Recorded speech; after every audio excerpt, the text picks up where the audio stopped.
Hey, we're back.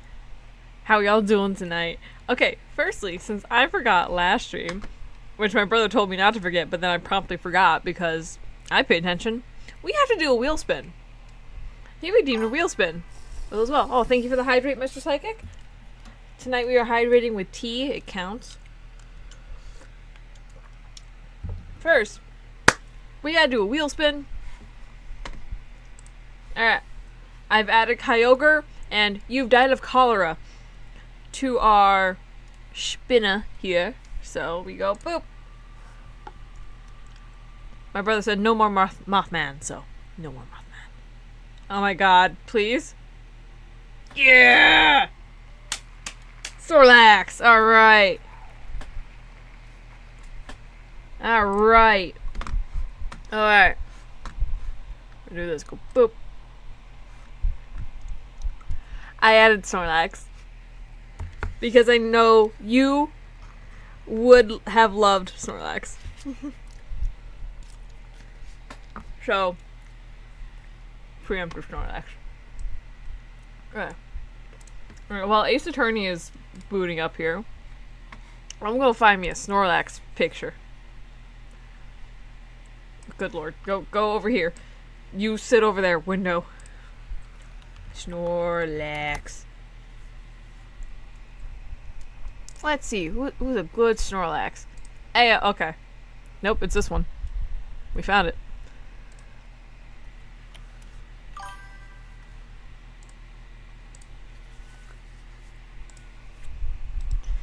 Do. Boop doop doop. Shift. Snorlax. Right. Let me change let me change Mothman out real quick. Bruh. Bruh.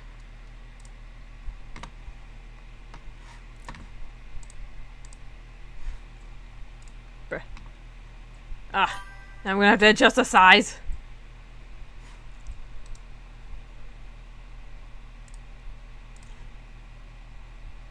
Come on, let me do it the easy way. Yeah. Whoop.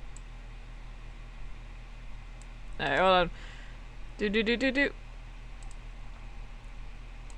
Okay, so let's do... I want this one to be like... I need to crop the heck out of this. Nope, too much.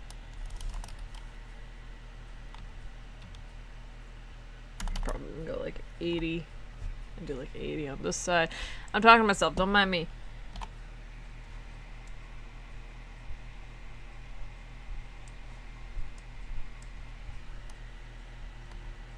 Yeah! Short legs! Hell yeah! Okay.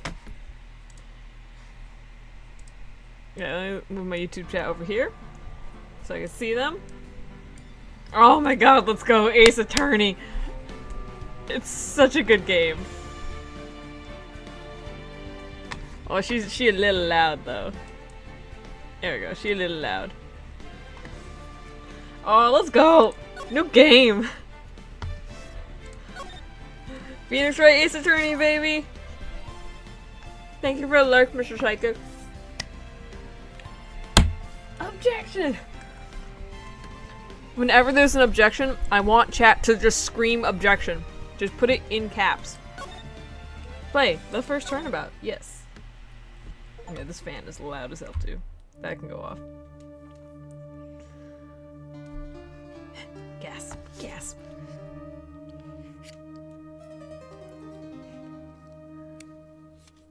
Oh no.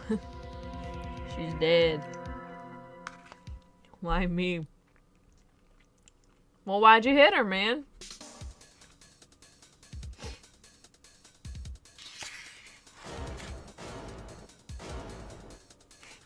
Someone like him.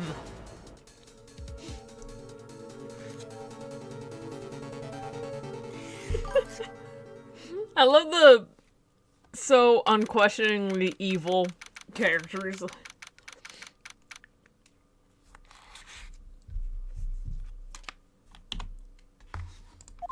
Alright, let's go. Boy, am I nervous. Right? God, hi, Mia. So, I need you guys to know I've played this before, but it was a long time ago, so I don't remember a lot of it. God dang, Mia, you're wearing that to court. Whew. Hi, Chief. I'm glad I made it in on time. I have to say, Phoenix, I'm impressed. Not everyone takes a murder trial right off the bat like this. It says a lot about you, and your client as well. Thanks. Actually, it's because I owe him a favor. Real. A favor? You mean you knew the defendant before this case? Yes. Actually, I kind of owe my current job to him. That seems like a conflict of interest. Or something. It's fine. Dress for a date? Literally. Like, girl, you were wearing this to court. I feel like the game is still a little bit loud. He's one of the reasons I became an attorney. Well, that's news to me. I want to help him out any way I can. What a go-getter. I really want to help him. I owe him that much. It's over. My life, everything, it's all over. Is that your client screaming over there? Girl, mood. Yeah, it's him. Death, despair. Ah. How I'm gonna do it. How I'm gonna die. Sounds like he wants to die. Oh, you got jury duty summons? Hell yeah. Let's go. I got one this past winter, but my group number wasn't called. It ended at the group number just before mine, which was so nice. Oh my god. Yeah. Hey there, Larry. Larry Butts. Dude, I'm so guilty. Tell them I'm guilty. Give me the death sentence. I ain't afraid to die. What's wrong, Larry? It sounds like deep-seated depression, man.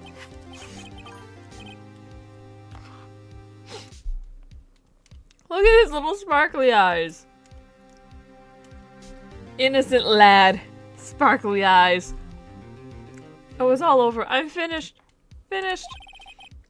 I can't live in a world without her. I can't. Who took her away from me, Nick? Who did this?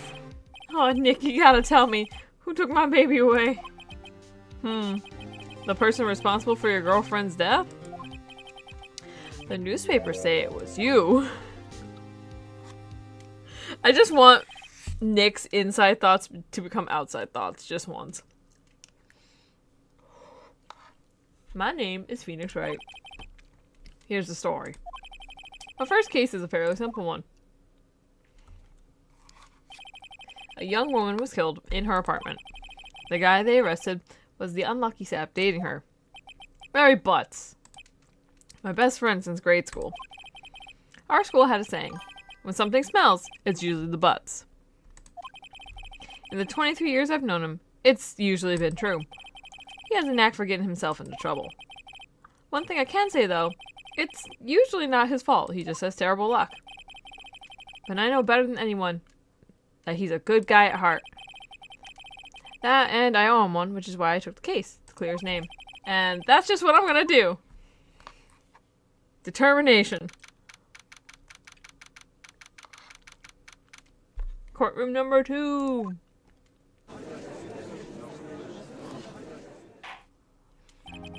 Oh my god, the judge. I forgot about the judge. Magnificent beard. Court is now in session for the trial of Mr. Larry Butts. Oh god, pain. Prosecution is ready, Your Honor. The, defense is ready, Your Honor. Ahem. Mr. Wright. This is your first trial, is it not?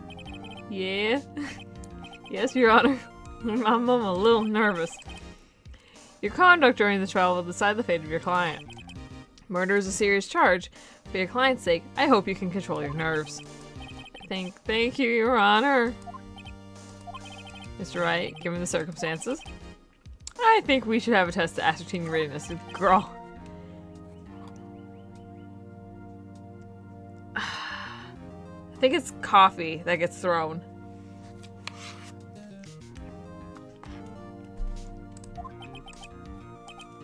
Handshaking, eyesight fading.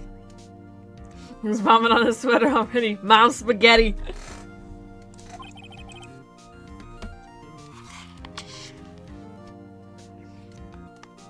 The test will consist of a few simple questions. Answer them clearly and concisely. Please state the name of the defendant in this case. Larry. The defendant? Well, that's Larry Butts, Your Honor. Correct. Just keep your wits about you and you'll do fine. Next question. This is a murder trial. Tell me, what's the victim's name?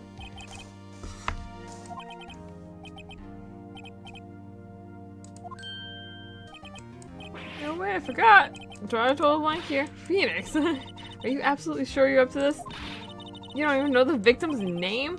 Oh, the victim. Oh, of course I know the victim's name. I just forgot. Temporarily. Me, I think I feel migraine coming on a girl mood. Look, the victim's name isn't listed in the court record. Just press tab to check it at any time, okay? Do it for me, please. I'm begging you. Boop, boop, boop. Cindy.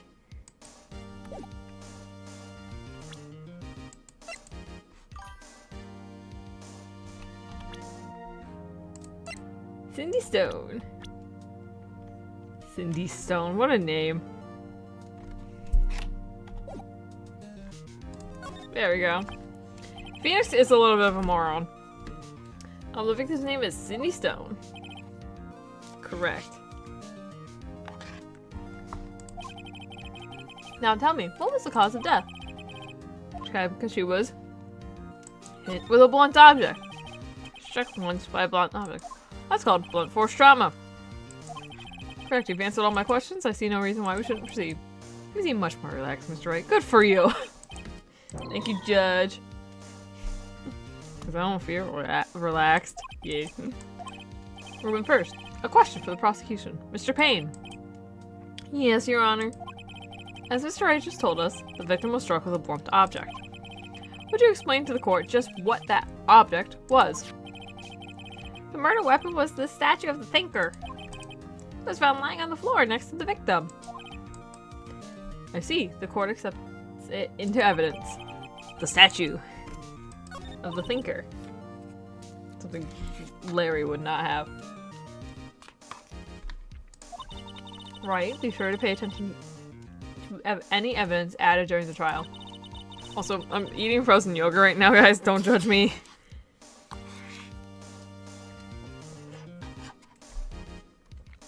That evidence is the only ammunition you have in court. Use tab to check the court record frequently. Smack. Dude, frozen yogurt is so good. And the local place has seasonal flavors, and this one is strawberry and rhubarb. It's killer.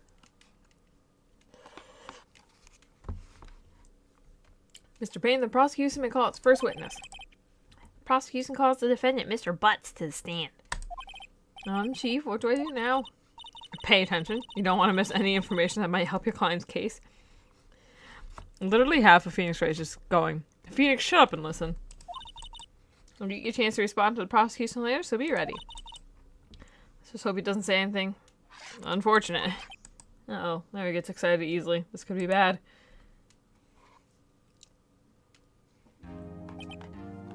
Ahem. Mr. Butts, is it not true that the victim had recently dumped you? Hey, watch it, buddy. We were great together. We were Romeo and Juliet, Cleopatra, Mark Antony. All those ended very poorly. Didn't they all die? Correct.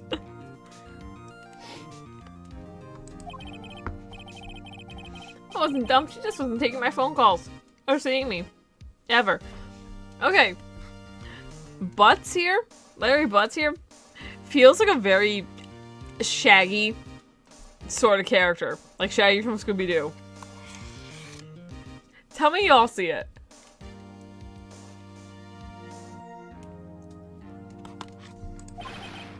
What's it do anyway? Like 100%, right? Like very Shaggy. Mr. Butts, what you described is generally what we mean by dumped. In fact, she had completely abandoned you. I was seeing other men. She had just returned from overseas with one of them the day before the murder. What do you mean, one of them? Lies, all of it lies. I don't believe a word of it. Heartbroken. Your Honor, the victim's passport. According to this, she was in Paris until the day before she died. Man, wouldn't that be nice just going off in Paris? The victim apparently arrived home from Paris on 7:30, the day before the murder, so July 30th. Indeed. She appears to have returned the day before the murder. Dude, no way. The victim was a model, but did not have a large income.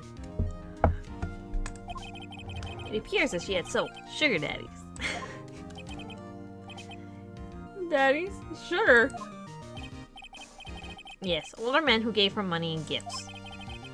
She took their money and used it to support her lifestyle. Dude. We can clearly see what kind of woman this Miss Stone was. Rude. Tell me, Mr. Butts, what do you think of her now? Right. I don't think you want him to answer that question.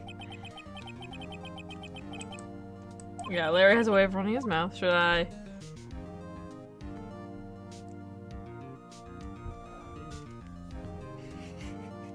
We can lose the first case, like right here, dude.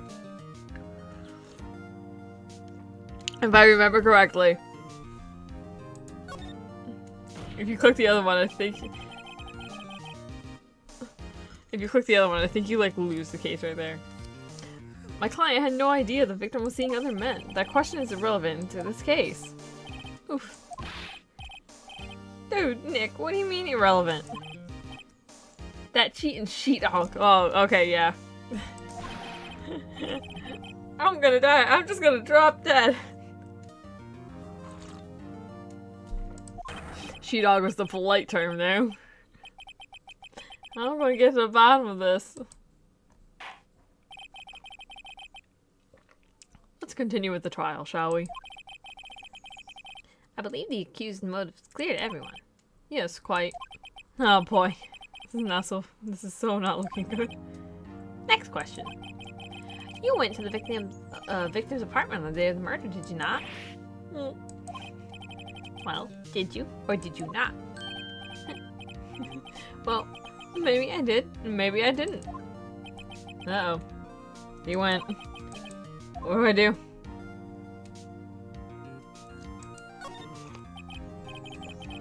I don't know, I'll send him a signal. Tell the truth. Yeah, I was there. I went.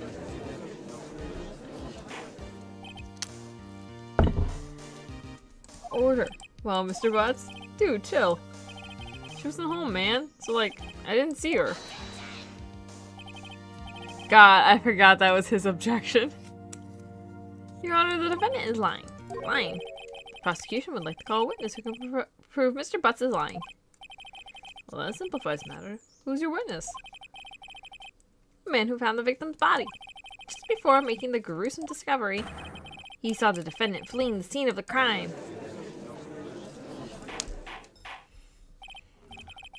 Order in the court.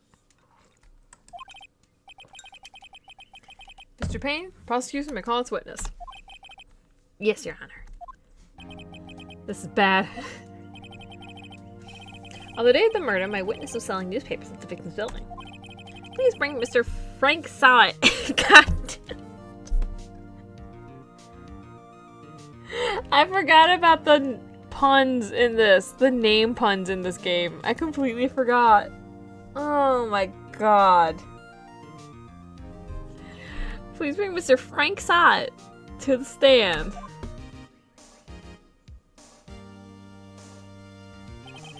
Mr. Sawit, you sell newspaper subscriptions, is this correct?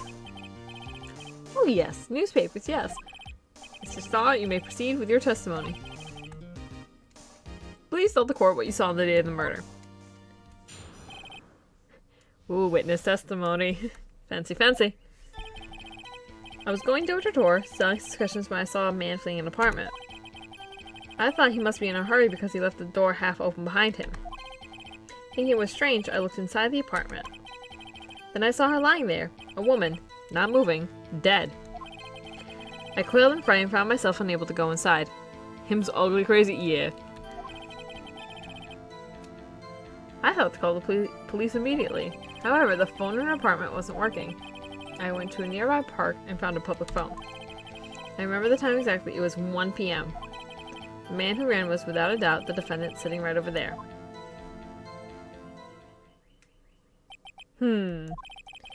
Larry, why didn't you tell the truth? I can't defend you against a testimony like that. Incidentally, why wasn't the phone in the victim's apartment working? Your Honor, at the time of the murder, there was a blackout in the building. Aren't phones supposed to work during a blackout? Yes, Your Honor. However, some cordless phones do not function normally. The phone that Mr. Sawat used was one of those. Your Honor, I have a record of the blackout for your perusal. Full reading. Blackout record. Electricity to Miss Stone's building was out from noon to 6 p.m. on the day of the crime. Now, Mr. Wright? Yes. Yes, Your Honor. You may begin your cross-examination.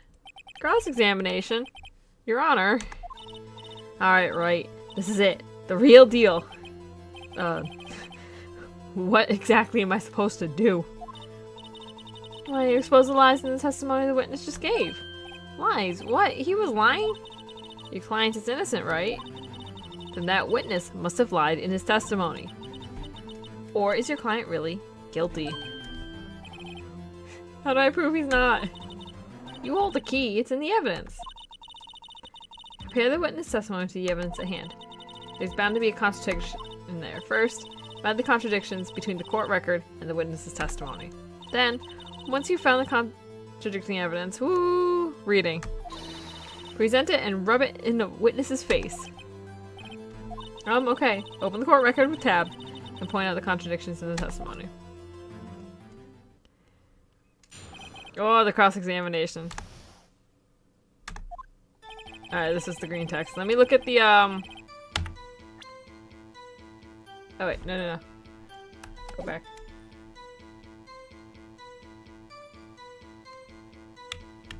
Let me look at...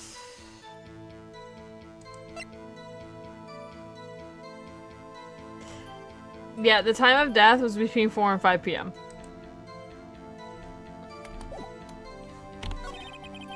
I must be in a hurry because he left the door half open behind him. I think it was strange.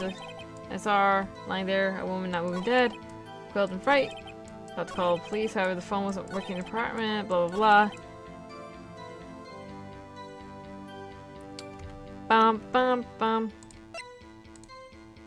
blah. Objection!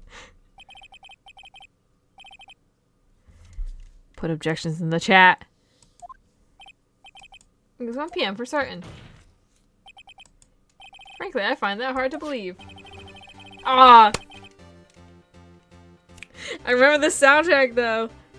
This is a good one. There's another really good one. Your statement directly contradicts the autopsy report. The autopsy notes the time of death was sometime after 4 p.m. There was nobody to find at 1 p.m. How do you explain this 3-hour gap? Oh, that. Oh, Objection. This is trivial. The witness merely forgot the time. Pain. That's not how that works. After his testimony, I find that hard to believe. Mr. Sawat, why were you so certain that you found the body at 1 p.m.? Gee, that's a really good question. Great job, Wright. Thanks, boss. We're gonna put him on the spot. That's all you have to do. Point out contradictions. Lies always beget more lies. See through one, and their whole story falls apart. Wait, I remember now. Would you care to give your testimony again? Whoa. New testimony. The time of discovery. You see, when I found the body, I heard the time. There was a voice saying the time. It was probably coming from the television. Mia's forever waifu.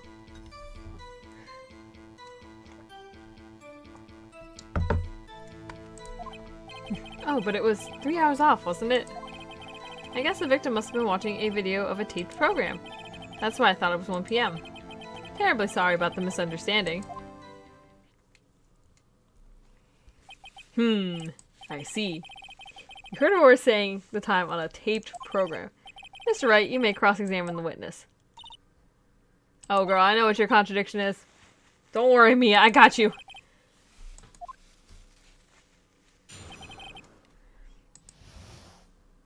Alright, where's the... When I heard the time, there was a voice probably coming from the... It's either on this statement or... It's either this statement or the previous statement about the TV. Bum, bum, bum, bum, bum. The electricity was out from noon to 6.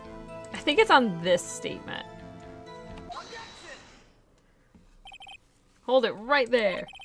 Prosecution said that there was a blackout at the time of discovery. Yeah, TV wasn't on.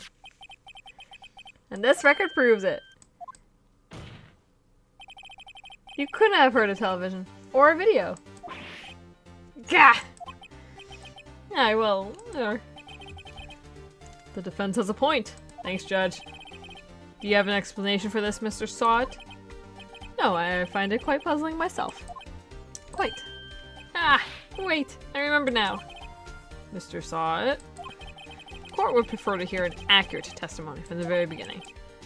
Constant corrections are harming your credibility. Mm-hmm. That, and you seem rather distraught.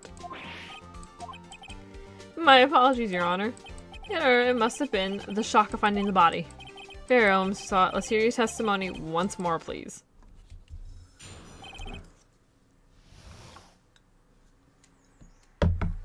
Hearing the time. Actually, I didn't hear the time, I saw it. Uh-huh. There was a table clock in the apartment. There was a table clock in the apartment. Wasn't there? Yeah, the murder weapon. The killer used it to hit the victim. That must have been what I saw. You saw a clock. I guess that would explain it. The defense may cross-examine the witness. Gladly. Again, no power, but... Hold on. Saw it. Hold on. Let me do...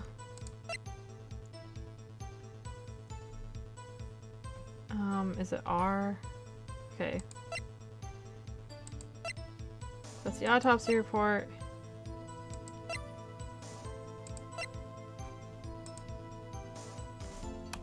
Where do you present the statue?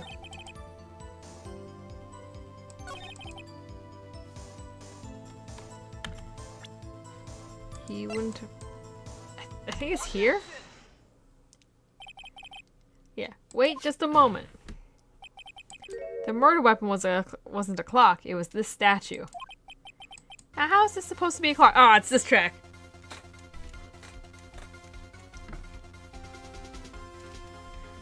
Yeah! This is the hero track, baby.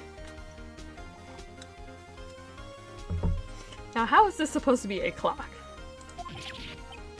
What, you with your objections and your revenants? Just who do you think you are? Just answer the question, Mr. Sawit. Hey, I saw it there, okay? That's a clock. Your Honor, if I may. Yes, Mr. Payne. As the witness stated, the statue is indeed a clock. The neck is a switch, you just tilt it and it sets the time out loud. As it doesn't look like a clock, I submitted it as a statue. My apologies. I see. So the murder weapon was a table clock after all. Well, Mr. Wright, it appears that the witness's testimony was correct.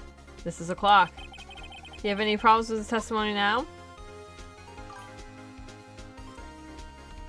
Oh, first time chat. Ash. Hello, Ash. How we doing tonight? Do you have any problems with his testimony now? Can I read his testimony?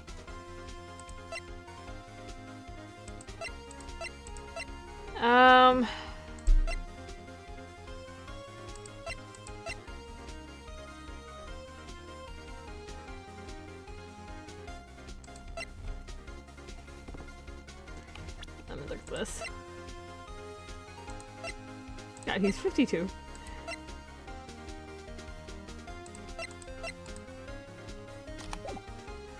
I think I click no here. Guess not. There was a clock on the scene, so no problem. Right, are you out of your mind? That clock doesn't look like a clock at all. But, oh yeah, the witness could... It was in his testimony. Oh yeah, Mia saves you. Winston looks different in his photo. Why is that? Ah, don't worry about it. Yeah. The only way he could have known that weapon was a clock was to hold it in his hand. Yet the witness testified that he never entered the apartment. Clearly, a contradiction.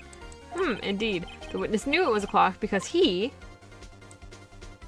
went into the apartment. You're lying. You were inside the apartment on the day of the murder. Oh yeah? Prove it. Prove I went there. I'll do better than that. I can prove you were the one who killed her. You struck her with the clock. And the shock of the blow triggered the clock's voice. That was the sound you heard. Order in the court. Intriguing. Please continue, Mr. Wright. Yes, Your Honor. Mr. Sott. The sound must have left quite an impression on you. Understandable, since the murder weapon spoke just as you hit the victim. That voice was burned into your mind. That's why you were so certain about the time. Objection. What's the meaning of this? This is all baseless conjecture. Baseless? Just look at the witness's face. Would the witness care to elaborate? Did you strike the victim with the clock? That day, I never. Look, the clock, I heard, no, I mean, I saw. I suspect Winston would sound like the nerd emoji. I mean, absolutely correct. This man threw his toupee at us.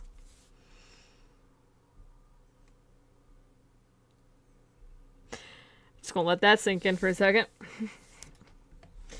Shut up, shut up, shut up, shut up. I hate you. It was him. I tell you, I saw him. He killed her, and he should burn. Burn. Give him death. Straight to death. Do not pass go. Do not collect $200.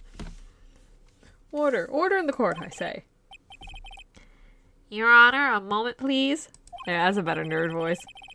There is a shred of evidence supporting the defendant's claims. Mr. Wright? Why does he still have his toupee when the things do not? Okay, listen. Continuity is not the strong point of this game. Oops. Didn't mean to just like tap my microphone, by the way. Mr. Wright, Your Honor. You claim the sound the witness heard came from the clock. Do you have any evidence? Whole case is ready on this. I better think it through carefully.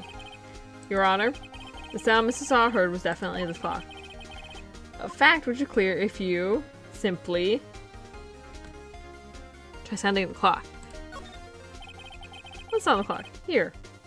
This court. Your Honor, may I have the clock? I ask the court to listen very carefully. Beep. I think it's 8:25. That certainly is a strange way to announce a time. Well, he is the thinker, after all. So, we've heard the clock. What are your conclusions, Mr. Wright? Mr. Payne, can you tell me what time it is now? It's 11:25. Ah! As you can see, this clock is exactly 3 hours slow. He thinks that's exactly. Precisely the discrepancy between what Mr. Sott heard and the actual time of death. So, Mr. Sott, try to talk your way out of this one. You forgot one thing. Uh-oh. What's he talking about now? While it may seem like that clock is running 3 hours slow, it proves nothing. How do you know it was running 3 hours slow on the day of the murder? If you can't prove that, you don't have a case. He's right. How am I going to prove that? Damn it. I was so close. Mr. Wright? It seems you lack the critical evidence to support your claim. Yes, Your Honor. This means I cannot let you indict the witness. Unfortunately, this ends the cross-examination of Mr. Frank Sott. I come all the way down here to testify, and look what happens. You treat me like a criminal. A criminal! You lawyers are all slime. Grr. I almost had him. Sorry, Larry. I failed you. There's nothing I can do about it now. Not so fast, Mr. Sott. Let's go, Mia! Let's go, waifu! Mia, I mean Chief. Listen up, Wright. Don't throw this one away. Not like this. Think. But Chief, it's over. I can't prove the clock was slow the day of the murder. Nobody can prove that. Well, yes. But that doesn't mean you can't still win. Try thinking outside of the box. Don't waste time doubting the facts. Assume the clock was 3 hours slow and think through it. Ask yourself, why was the clock 3 hours slow? Figure out the reason, you'll have your proof. Right? Right? Can you think of a reason why the clock would be 3 hours slow? Yes. Wait, maybe I can prove it. You must have evidence somewhere that can prove it, right? Find him and let them have it. Yes, boss. Well, Mr. Wright, you say the clock was already running slow on the day of the murder. Have you found evidence to support this claim? Of course. There's a piece of evidence in the court record that can prove my claim beyond a doubt. Ha! Tough words. Let's see you pull this one off. Yeah, girl was in Paris.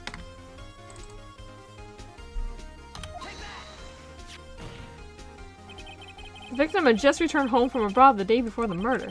As we all know, the time difference between here, Paris, is 9 hours. When it's 4 p.m. here, it's 1 a.m. the next day there. The clock wasn't 3 hours slow, it was 9 hours fast. Frank, shut up. Exactly.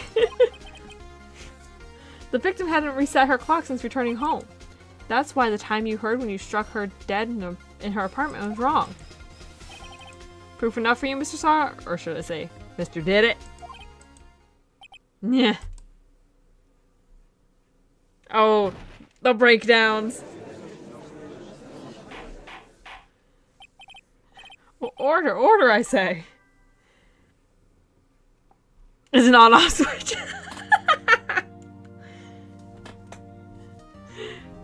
It could very well be. We will never know. Well, this case has certainly turned out differently than we all expected.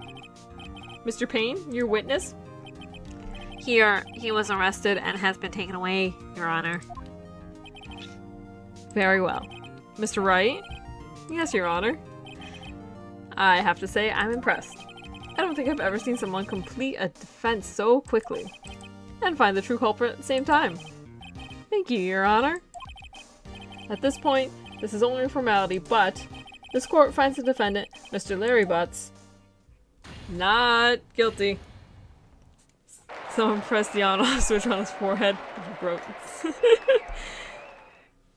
The manufacturers in this instance are the cops. They gotta fix it. And that, this court is adjourned.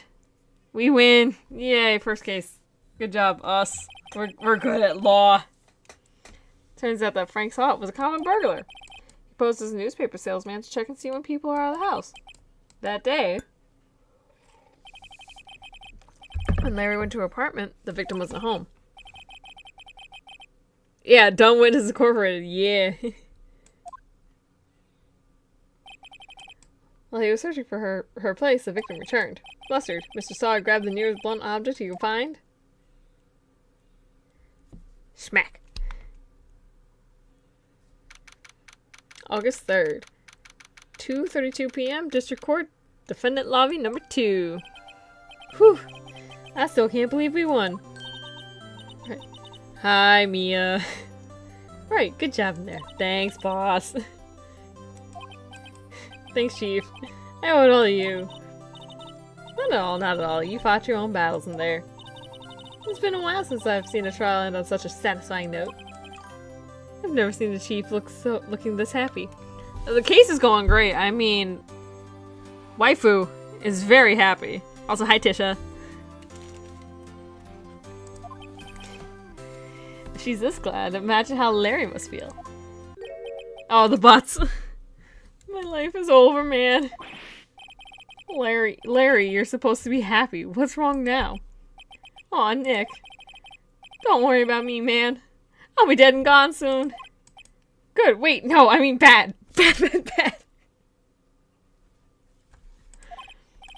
Larry, you're innocent. The case is closed. But my Cindy Winnie's gone forever, man. Gone forever. Larry, she was a... no, never mind. Tisha, in your words, she was a hooer. So they're gonna jump off a bridge now? I hope not. Like him. Nah, the butt stays around, man. Congratulations, Harry. Harry? Yes, you. I can practically see the headlines now. Harry Butts. Innocent. Oh, thanks. I really owe you one. She was to Larry.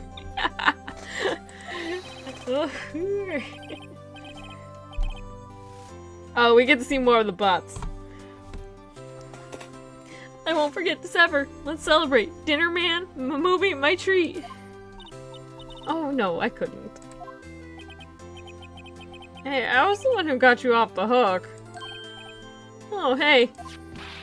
Hey, here, take this. It's a present.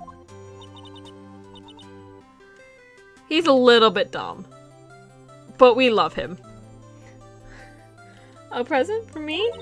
Wait, wasn't this the evidence? Actually, I made this clock for her. I made one for her, and I made one for me. Really? You made this? Well, thank you. I'll keep it as a memento.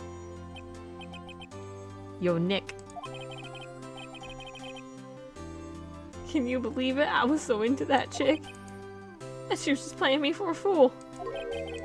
Don't that make you just want to just cry? Larry? Are you so sure? Squeeze me. I think she saw quite a lot of you, in her own way. No, you don't gotta sympathize with me. It's okay. I'm not just sympathizing, really. Isn't that right? Right? Don't you have something to show your friend? Something that proves how she felt about him? Huh? Oh, yeah, right. What the heck is she talking about?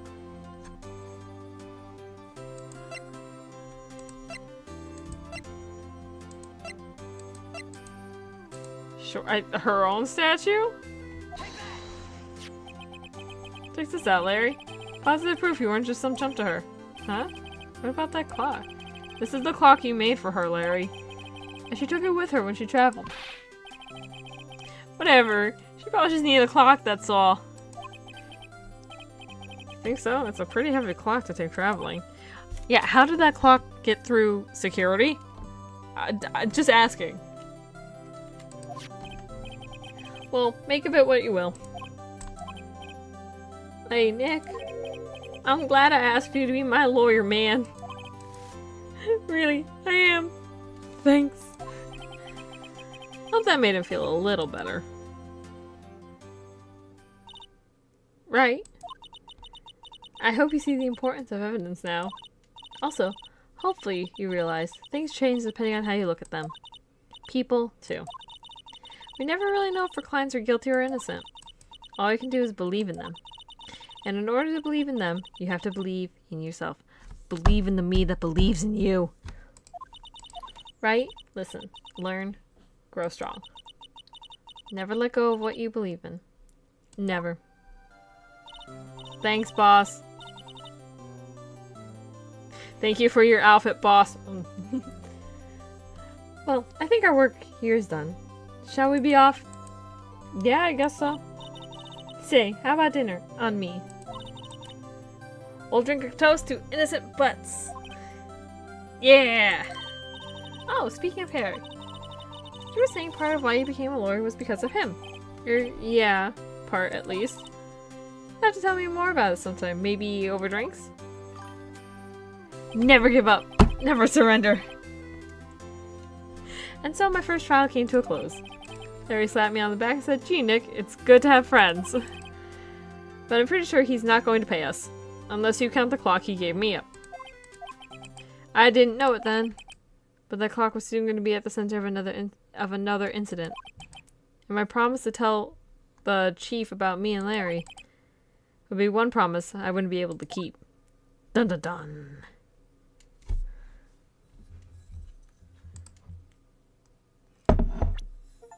Oh, Turnabout Sisters. I remember this one. Okay, I played this game like 10 years ago. I have some memories of this game. This one I remember. Oh, good lord. Yeah, Ash, you know what's up.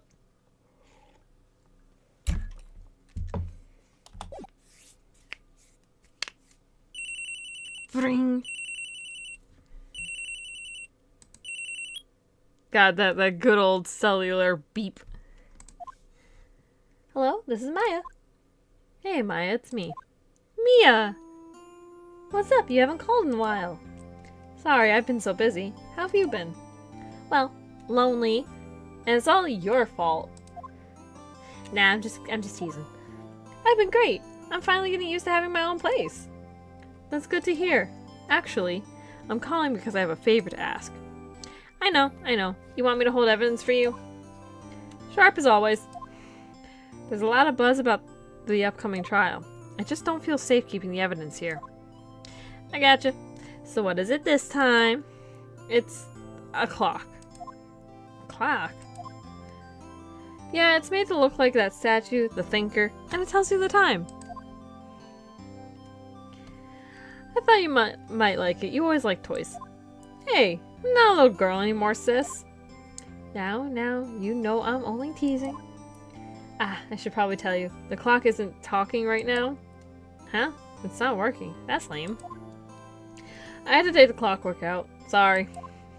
I put some papers inside it instead. Papers? Is that the evidence then? Well, there's a possibility that it might turn out that way, yes. Can you come by the office tonight, say 9 o'clock to pick it up? I'll be in a pre-trial meeting until then. Alright, sis. But I expect dinner. Something good. Like burgers. I could really go for a good burger. Okay, we'll hit the usual joint. Alright, it's a deal. Girl works for food. I respect her. Okay, sis. See you soon. Yep, I'll be waiting. Maya.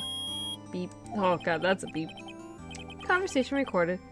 September 5, 9:27 a.m.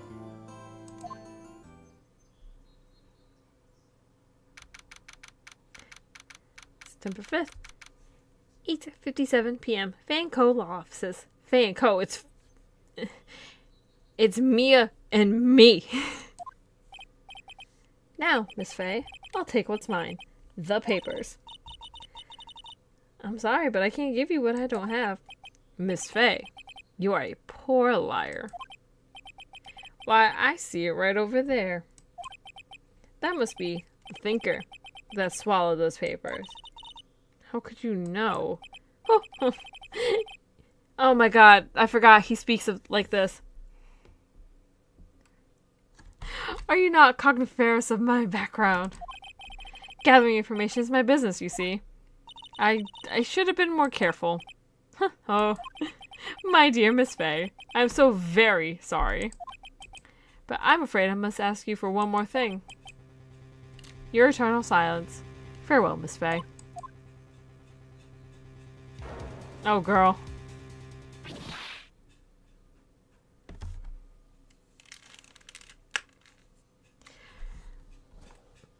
Red, white, blue.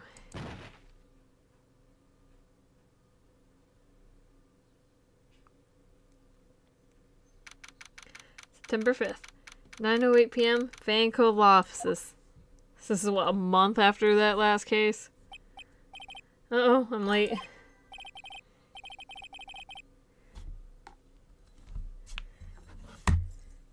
Well, see, the head of the thinker was already used. You gotta use the whole clock.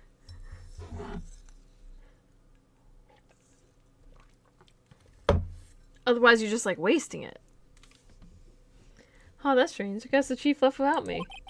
She said her sister was coming over, so we should all go out for dinner. What's that smell? Blood? Mia! Maybe she's in her office. Examine.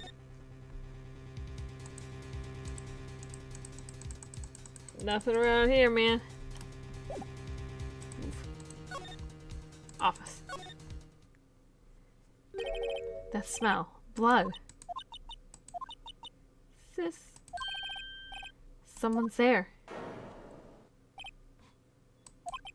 Chief. Chief? Chief! That has giant Metal Gear Solid Snake energy.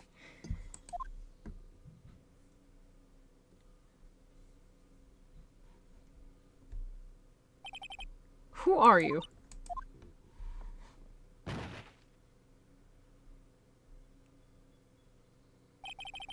strange girl dropped out cold. I left her lying on the office sofa.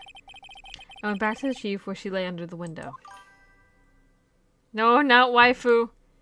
God dang, Mia, your outfit.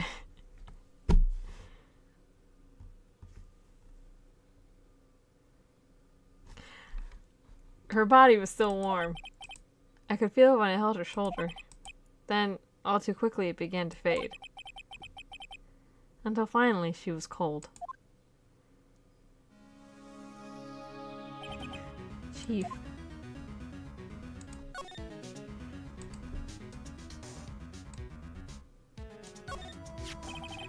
It's encrusted with dried blood. How ironic that this became the murder weapon. Again, call 911, you dolt. Listen, okay, Phoenix has semi-functioning brain cells, okay, man? Some shards of glass are scattered on the floor. They seem to be the remains of a glass light stand.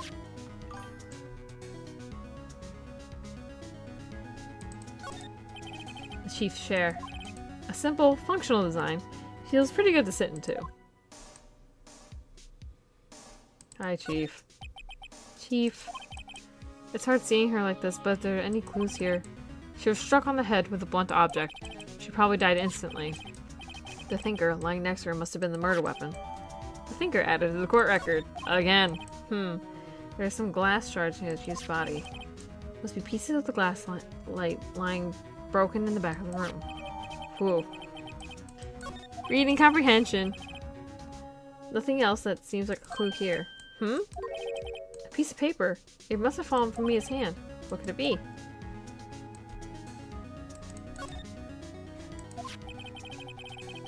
A word is written in blood on this scrap of paper. Maya? Did Mia write this? This piece of paper is received from a department store dated yesterday. Department store receipt with the letters written in blood on the back. Yay. I think that's enough snooping around for now. I'd better call the police. Finally, Phoenix! And find out what that girl was doing here. God dang, Phoenix. Anything else? Give me the notebook. The fan code ledger book. Everything is written in the chief's ultra-neat handwriting. It's a small office, but it makes a good bit of money. Surprisingly, the chief was never good with machines. About all she used this PC for was email. She picked up this ancient model at some garage sale for practically nothing. So she was good with her money. All the chief's important documents are packed in here. You're not a cop, fool. You're tampering with the evidence. Shh. The cops don't need to know. This is where she filed all her case. Wow, I can read. Hi, I've been up since 5. This is where she filed her case recordings and recent rulings. Records. Recordings? Records. My god.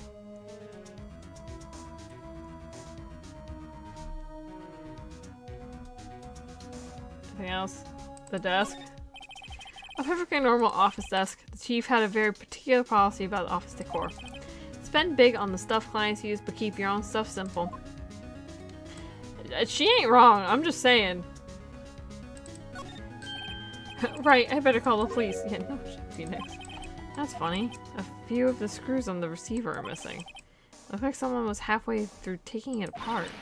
Police, please, come quick. What was that? Someone screaming from outside the window?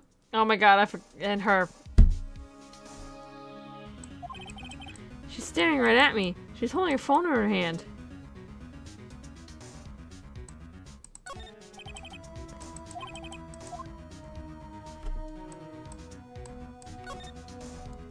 Go to the window, Phoenix.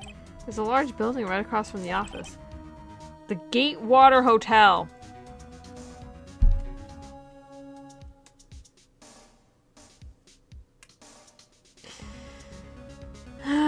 Oh my god. A nice, luxurious place.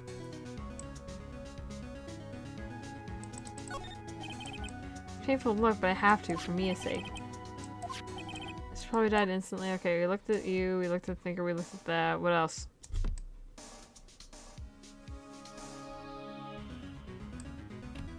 Okay, I think we got everything.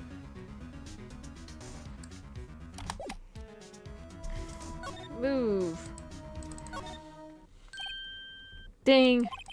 That girl, just now, where'd she go? I put her right there on that sofa. Uh-oh, I hope she didn't run on me. Yipes. Don't scare me like that. Excuse me, but who are you? It's okay, I work here. Maya. Maya Faye. Maya Faye? Maya.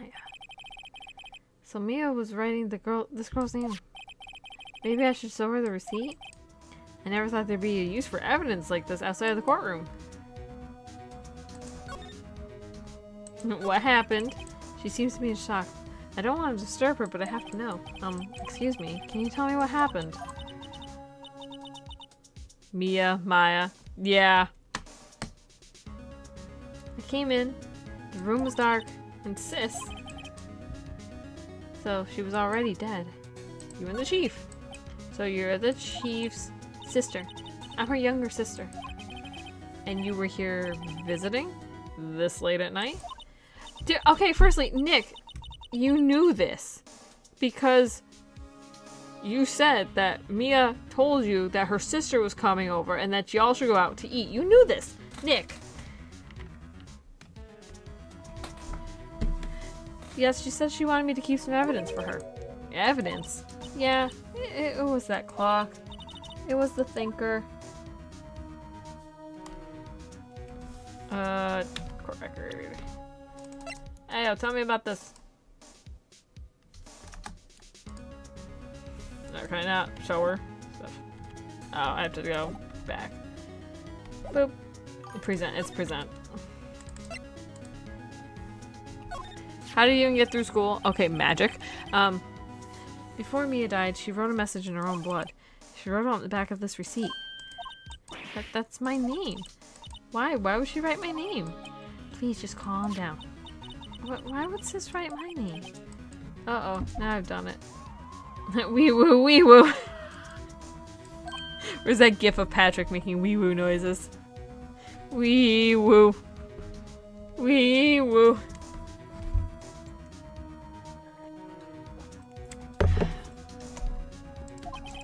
The police. Sounds like they're coming this way. Freeze! Police! Yeah! Yeah! Alright, I'm Detective Dick Gumshoe. See? I love Gumshoe so much. Gumshoe? What an odd name. We received a report from the building across the way, see? Got a person saying they saw a murder. I feel like he should do, like, Moida, like that. They saw a Moida. Must have been that woman I saw. Anyways, I don't want either of you moving 1 inch, okay? Great. Just great. Wait, she wouldn't have. Nah. Whoa! Excuse me. Eek. This word Maya here mean anything to you? That's my name. What? The victim drew this here note in her own blood, see? That's what we're going with for Gumshoe, I'm not sorry. With her dying breath, she wrote down the killer's name. Killer? I'm not. Case closed, you're coming down to the precinct, ma'am. What?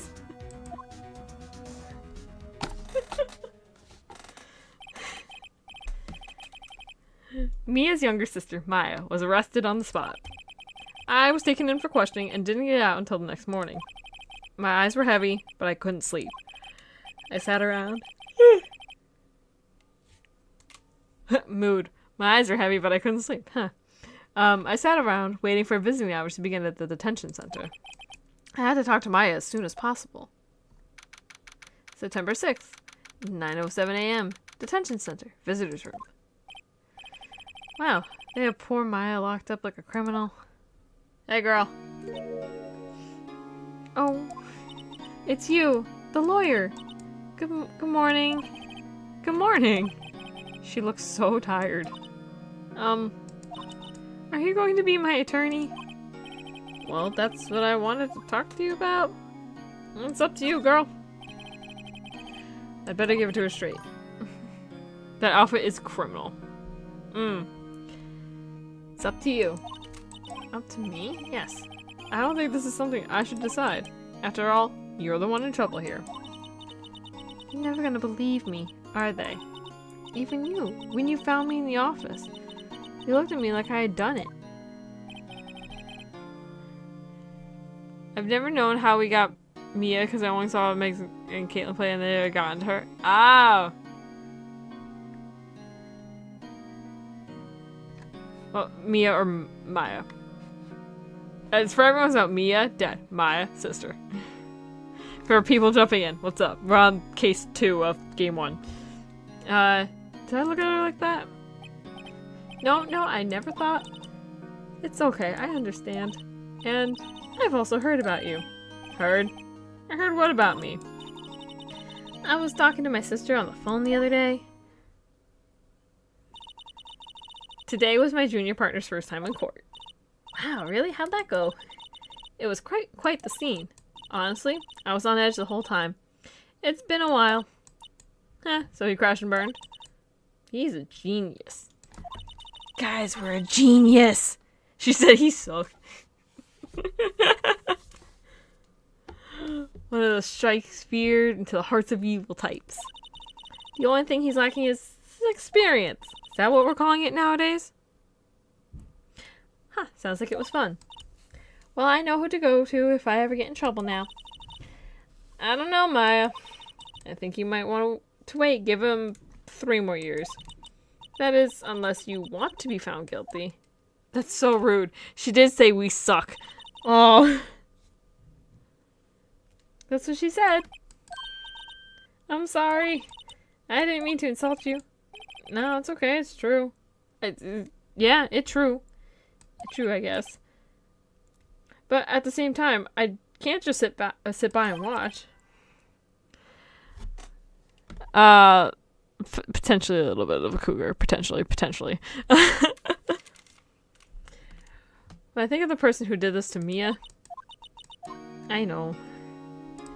Ew, talk to me. Talk to me about Maya. Something I wanted to ask you. Yes? What's with that outfit? Oh, this? This is what all acolytes wear. It's my uniform, you could say. Acolytes? Like people in religious training? What is it you do? Isn't Maya underage? I don't know.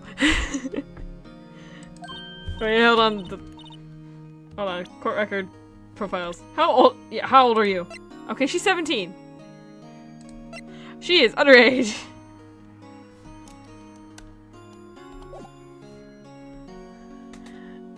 Oh, it's nothing strange, really. I'm a spirit medium. In training. Nothing strange, she says. I'm a spirit medium, she says. A spirit, yeah, Phoenix, you get me, man. A spirit medium, I'm pretty sure that qualifies as strange. The day of the crime. Could you tell me about the day of the murder? Yeah. Let's see. That morning, I got a call from my sister. She wanted me to hold on to a piece of evidence for an upcoming trial. Oh, Mia? You're looking for Mia? Okay, yeah, Mia's the one that's 27 and dead. She could have been a cougar. Just saying. With the outfits she wore? My god.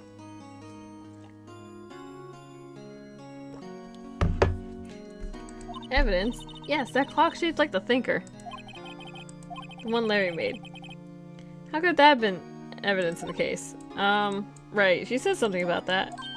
I remember. Do you want to hear it in her own voice? Her own voice? Yeah, I'm pretty sure our conversation's on my cell phone. You recorded it? Yeah, I forgot how to delete those things. She's cold now, but she was hot. It's hardly cougar territory. I mean... yeah...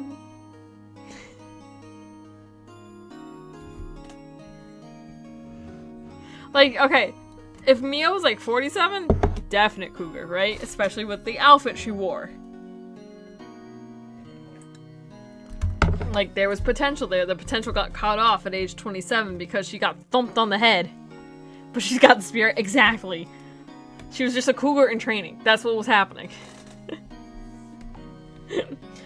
Yeah, I forgot to delete those things. Okay. Tell me about your cell phone. So you say you have a conversation with your sister on your cell phone. Let's hear it. Right. Oh. I just remembered that detective took my cell phone. Sorry. Oh, right. Of course. Next time I see Detective Gumshoe, whomst I love, I'll ask him for it. I'll write you a note so you don't forget, okay? Sure, thanks. The conversation I had with my sister is recorded on my cell phone. Thank you for your memo. So you're an acolyte, or medium in training? That's right. The Fae family, especially the women, have always been very sensitive to the spirit world. Wait a second, you said the Fae family? So Mia was into this stuff too? Of course. She left the mountain to follow her career, she said. Her powers were first class too. Oh, thank you for the hydrate, Mr. Psychic. Much appreciated. How are you and the child doing? I had no idea. Wait. What? So, you're a real honest-to-goodness spirit medium, with ESP and all that? Yes. In training. Well, can't you contact Mia's spirit then?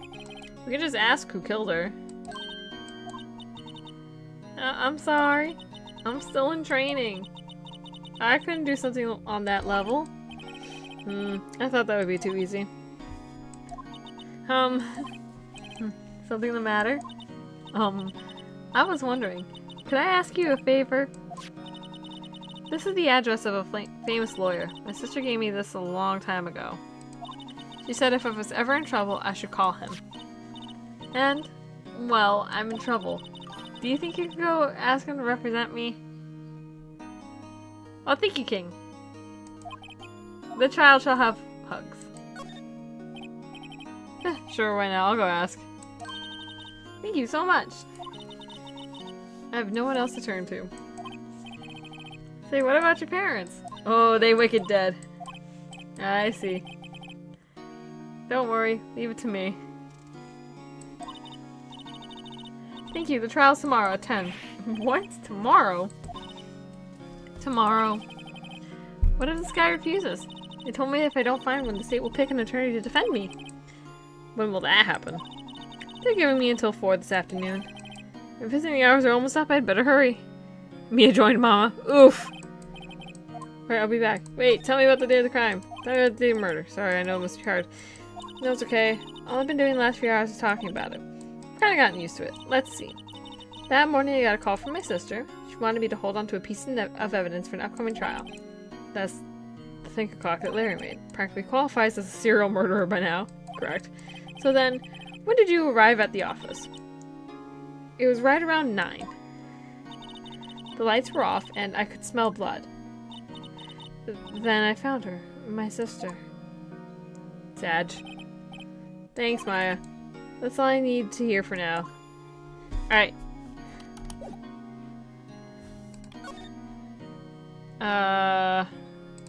Grossberg! September 6th, Grossberg Law Offices. According to a receptionist, the big boss is out. She couldn't say when he'd be back. It must be hard to keep track of everything when you're a famous lawyer. Not to mention run an office like this. I guess I'll just have to come back later. Oh, we're gonna look at everything. Expensive looking mahogany bookshelves filled with expensive looking books. Funny. They don't look like they've ever been read.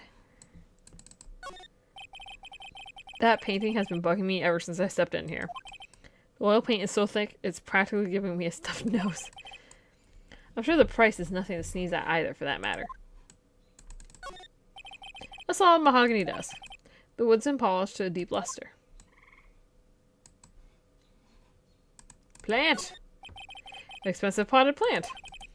No idea what kind of plant it is, but it's probably the most expensive one available. A table for clients.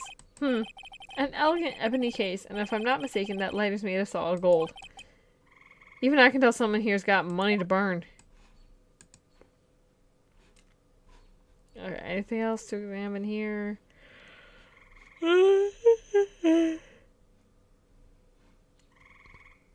Good. Okay, carpet, no. That's good. Alright, cool.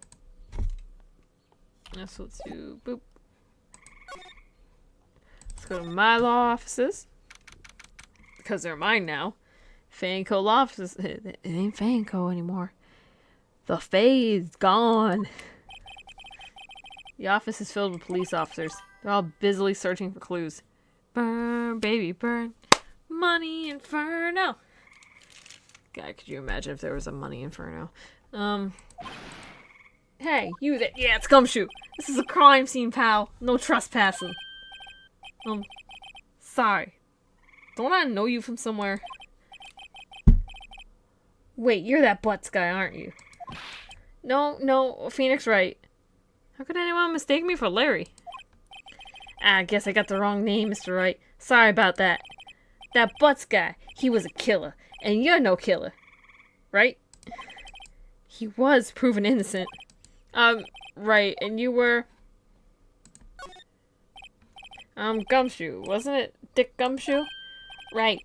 At your service. Soivis. At your service. Hang on, that's Detective Gumshoe to you, pal. Anyway, get the name right. And don't go calling me Dick. Hey, Dick, get over here. Yes, sir. Be right there. You're her lawyer, right, pal? If you got business here, you better do it quick. Whew. You think I'm Maya's lawyer? Hey, talk to me. About Miss Faye. Did you do an autopsy? You want to know the results, eh? Now, don't you look at me like that, pal. It's no use. She might have been your boss, but that doesn't mean you get any special treatment. Alright, you can see the report, but that's all. Yeah, autopsy report, baby. Time of death, September 5th at 9 p.m. Cause, single blunt force trauma. Death was instantaneous. About Maya. Yeah, I'm looking forward to the trial. Sorry, pal. This is the one trial you aren't gonna win. That should be ain't. I'm just saying, you ain't gonna win. Why do you say that? The city's put Prosecutor Edgeworth on the prosecution.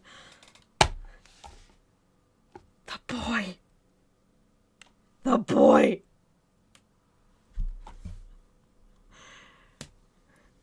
All of you will soon understand why Edgeworth falls under the category of the boy. I'm sure you know what that means. You being a lawyer and all. Prosecutor Edgeworth. That's right, pal. Mr. Miles Edgeworth himself. Wait, you do know him, don't you? Of course I do. I know him. He's a feared prosecutor. He doesn't feel pain. He doesn't feel remorse. He won't stop until he gets his guilty verdict. Don't talk about him that way. You make him barely sound human. Still, I'm afraid this pretty much decides the case. So, Edgeworth is on this one. He hasn't lost a case since he became a prosecutor at an incredibly young age of 20. Of course, there are rumors of back alley deals and forged evidence. All I know for sure is that Edgeworth hates crime. Edgeworth hates crime. Try saying that 8 times fast. With an almost abnormal passion. I never imagined I'd be facing him so soon. Girl.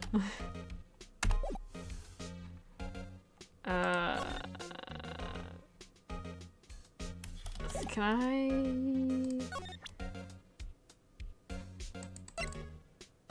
Hey, what do you think about the murder evidence, Gumshoe? I was wondering, do you know anything about this? This statue? It's the murder weapon. Huh? He thinks the clock's just a statue too. I'm starting to wish I'd never seen this thing. Hey, what about these shards of glass? There's broken glass at the crime scene, right? Oh, that? Seems like a glass stand next to the victim fell over. The glass shards were pieces of the broken stand. Tell me about this. There was a piece of paper next to the victim, wasn't there? Yeah, the one with the killer's name written on it. Are you sure that Mia wrote it herself? Given the condition of the writing, it's hard to say if it was her handwriting or not. So there's no proof that Mia wrote it.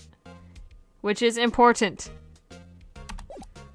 Plant. Mia's favorite potted plant. I remember it had this bizarre name no one could ever remember. Cordyline strictica. Pal. Who is that? Mia's desk. Perfectly clean, as always. The only thing it's missing is Mia. An old movie poster. Apparently, this was the first movie that made Mia cry when she saw it. I'll have to check it out one of these days. There's a horrendous amount of legal books here. Scary still is that Mia probably read all these. I mean, Nick, you should probably read them too.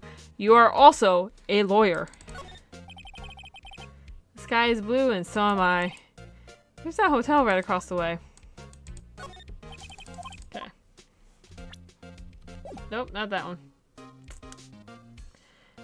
We want to do this. And then this. And then I go back to Grossberg. Grossberg, are you back yet?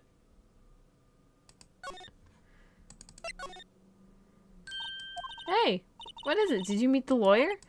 Sorry, I haven't seen him yet. I see. I better go see if I can find this elite lawyer she's talking about. Now, are you back, Grossberg? Bruh. Let me ask you about the autopsy. Thanks for this. Don't mention it, pal. When it comes to dealing with lawyers, fight fair and square is our motto. I bet it's Edgeworth. I don't know how I feel seeing everything written up like this. It makes Mia's death seem so routine. I was wondering, did you see Maya Faye's cell phone? Oh, that? I have that. Do you think you could give it back? Sure. I mean, wait a second, pal. Tricky lawyer. Oh, he's on to me. No, straight. If I tell him why I want it, there's no way he'll give it back to me. Something the matter? Oh, no, it's just, you know, detective. Nope, I know nothing, pal. That cell phone has a lot of numbers on it, like her boyfriend's. The cell phone holds all a little girl's sweetest and spiciest secrets. You're trying to confuse me. Sorry, pal. I already checked all the numbers in memory. Impressive. You're quite the detective. Oh, here, you can have the phone back. There weren't any suspicious call records in there after all. Seems you didn't notice the recorded conversation. There we go. Guess I've asked all the questions I need to. Oh, wait. One more thing I wanted to mention to you. He did the Columbo. Oh, wait. One more thing. Also, very Columbo-esque. I don't suppose you're planning on talking to that witness. Anyway, you'd better not. No influencing the witness with your lawyerly ways, pal. Come to think of it, I had completely forgotten about her. The witness? Yeah, Miss April May. I'm sorry about this. I can't tell you anything about her. Well, you just told me her name. Miss May, huh? So you sent her home already then? You're trying your loyalty tricks on me now. She's not gonna go outside her room until the trial. So she's still in the hotel across the way. I guess I should know better than try to get a detective to leak information. Got that right, pal. Time to pay a visit to Miss May. Alright. Boop.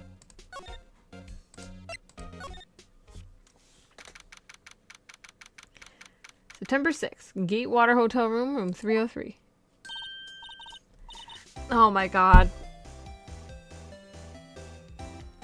Well, hello there, handsome. Oh, she's southern. Yep, okay. Hi. Smooth, right, real smooth. You're the lawyer, aren't you? The detective told me. He said don't say nothing to that lawyer, pal. Not myself. Thank Detective Gumshoe for making my job harder. Gee, this is all like something out of a movie. It's all so exciting, I can hardly contain myself. Oh, let me go freshen up so I can look the part of the beautiful eyewitness. I pity the lawyer that has to cross-examine that one. Alright, let's take a look around the room. What are you? There's a screwdriver stuck in this drawer. I wonder what's inside. Let's have a look. Hey! What are you doing? No touching. Oh, bad boy. You really shouldn't pry around in other people's rooms now. You wouldn't want to make me upset, would you? Upset? I thought she was going to explode for a second there. I wonder what could be inside the drawer. Oh, yeah. The flowers are fake, as expected. I know sunflowers and tulips, but that's about the extent of my floral knowledge. Painting? Ah, a still scene painting. Wait, should that be still life? Whatever. One of those is hanging on the wall. Amazing art critic, Phoenix Wright, everybody. The late summer sunlight streams through the window. There's the Fan Co. Law Office building, of course. You can see the inside of the room pretty clearly from here.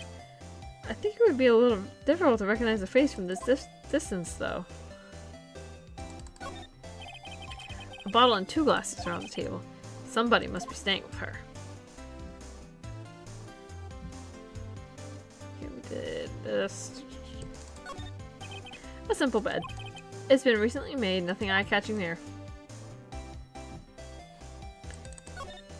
What's inside, I wonder? Maybe later. No clues here. Okay. Let's talk to Miss April May. What you witnessed. Do you think you could tell me something? I need you to describe what you observed at the time of the incident.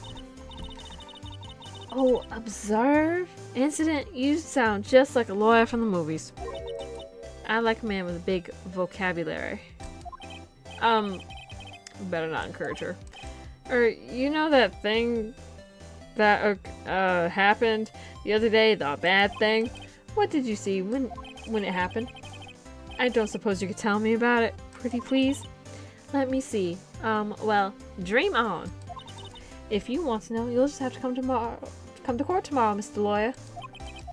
Oh boy. Could you just... Who exactly are you? Oh, Mr. Lawyer, are you hitting on me? No, hey, I'm just doing my job here. You know, you're cute when you blush. Believe me, this is the first time in my life I've blushed this much. Right. Can you just tell me what it is you do? Well, no. And you had your little hopes up, didn't you? Oh boy. This room. I see there are 2 glasses on the table. Is someone staying here with you? Ooh, what an amazing powers of observation. You must be one of those famous detectives like on television. Oh, no, not me. I'm just a lawyer. Say, Mr. Big Detective, why don't you look for clues in the garbage, Miss May doesn't like nosy little lawyers. Oh boy. Let's see. I ain't gonna get nothing from her. Alright. Grossberg. Hey. Seems like Mr. Grossberg is out. Well, maybe I should just wait for him to come back. Ahem. If that wasn't the most over-the-top clearing of the throat I've ever heard. He sounds like Zoidberg in my head, but I can't do a good Zoidberg. Aha! So you're the one they say that has been looking for me.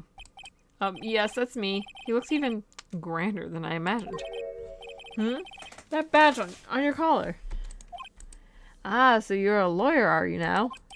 Yes, well, yes. And what do you want? I'm not particularly busy these days. Please proceed. Not busy? Then how come no one could get in touch with you? Something the matter. You came to see the one and only Marvin Grossberg, did you not? Well, here I am, boy. What do you want? Out with it. Well, sir, actually, it's about Maya. Maya Fey. Ah, yes, Maya Fey. Go on. Why the strange reaction? I'm really quite busy here, son. I can't go taking cases on a day's notice. No, it's quite impossible. Wait a second. How did you know the trial was tomorrow? Ahem. Anyway, I'm afraid it's entirely impossible for me to represent her. Sorry, end of discussion. What's going on? He refused me before I even got a chance to ask him. What do I tell Maya? Hey. How can you just refuse like that? Please, tell me, why won't you take the case? Well, you see, it's just, I'm busy, you see. But the client is Mia Fey's sister. Mia trusted you. She knew her sister would be in good hands. Yes, of course, I know that. However, I'm sorry, but I must refuse. Sorry. Goodbye. Creep. Fine. I don't have any time to argue with you anyway. I'll go look elsewhere. Think not. Did you say something? I think not, I said. What do you mean?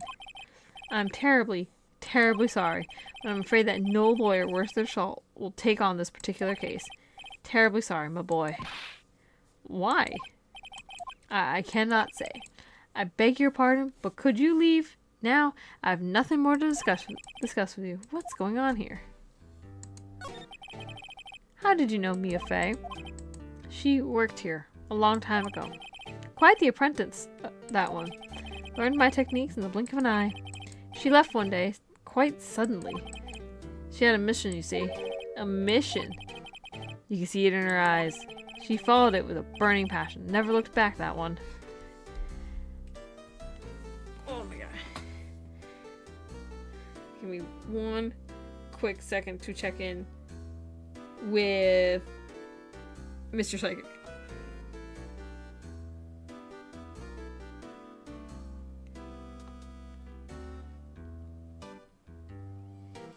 There we go. Because the child is kind of quiet. Oh, thank you for the stretch, King. Much appreciated. I was shrimping real hard, actually. Woo-wee.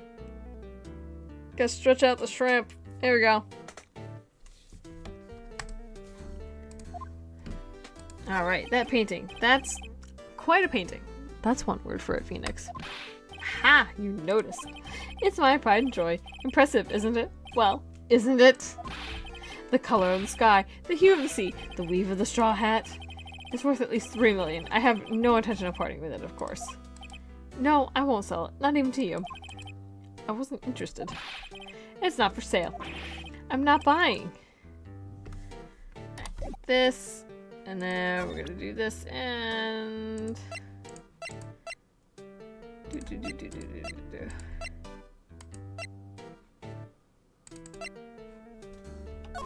Hey, look at this. Very sorry, but I've got nothing to say. We're fine. Let's go talk to Mia. Not Mia. Maya. God dang it. December 6th, 3:42 p.m. Detention Center Visitor Center. Detention Center Visitors Room. Hiya. Oh, you're back. Did you find the lawyer? Well, what do I tell her? Oh, you see, I really don't think you should use that guy. He didn't seem healthy. He was all skin and bones. What really happened? You don't mean he refused to help? Ugh. I see. I've been abandoned then. Oh girl, you're fine. I got you. Don't worry. What about your family? I only have my sister. My father died when I was very young. And I don't know where my mother is. Don't know. So she could still be alive? How about your mom? The women in my family have been mediums for generations. They say a lot of spiritual power runs in our blood. About 15 years ago, our family was involved in an incident. There was a man, and he ruined our mother's life. Ruined. After that, she disappeared. Several years after that, my sister announced she would become a lawyer, and she left the mountain. So, you live by yourself? Yes, I've gotten used to it. Oh, also, I had to become independent, or I would lose my powers. I feel bad for her, all by herself, up on that mountain. So, who was this man whom ruined your mother? About 15 years ago, there was an unusual murder case. It made quite a stir. Everyone was talking about it, apparently. The police were running out of leads, and they were getting desperate. Wait, they didn't use a spirit medium, did they? Dude, Maya needs so many hugs. The police convinced my mother to try and contact the victim. Wow, so what happened? The case was solved. We thought. You thought? The man my mother helped the police capture was innocent. The police consulted with a medium had all been carried out in secret, of course. But a man found out about it and leaked it to the press. He told all the papers that my mother was a fraud, and the media jumped on it big time. She, my mother, became the laughingstock of the nation. I see. White. Excuse me? White? That was his name. My sister told me. White. Just a little longer now before the state-appointed lawyer comes, I guess. 4 p.m. Time's up. What should I do? Do I just leave her and go home? Hey, oh girl, I got you. I've made up my mind. I'm gonna defend you whether you want me to or not. Why? Why? Well, someone else is the culprit, man. You weren't the culprit. Someone else is. How do you know? I have a hunch. Given the evidence, it would be easy to assume that Maya was the killer. But there's something about this whole thing that smells fishy.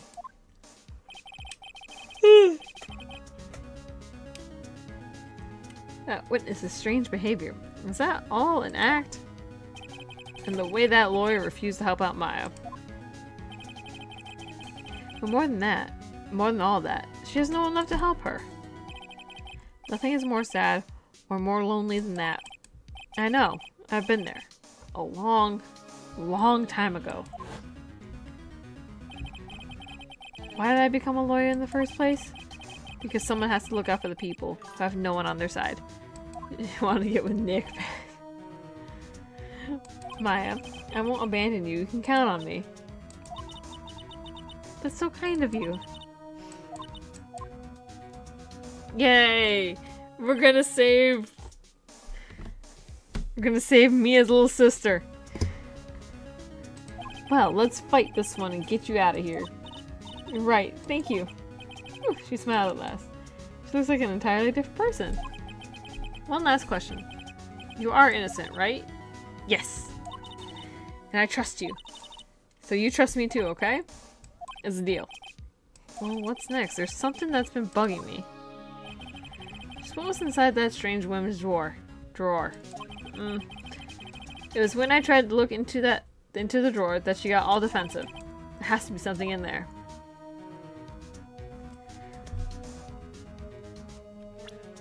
Nope. Hit that button.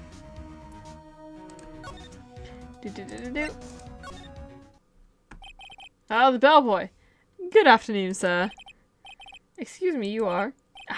I beg your pardon, sir. I'm the bellboy of this establishment. At your service, sir. Oh, right. I've just come up to deliver room service, sir.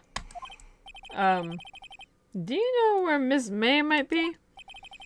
Ah, I believe our guest, Miss May, is currently using the, facilities. If you've no need of anything, I'll be taking my leave. Please, stay as long as you'd like. Enjoy. Yeah. Wait, no, hey. Why does it seem like every time I come here, I end up embarrassing myself? Wait, now's my chance to snoop around a bit.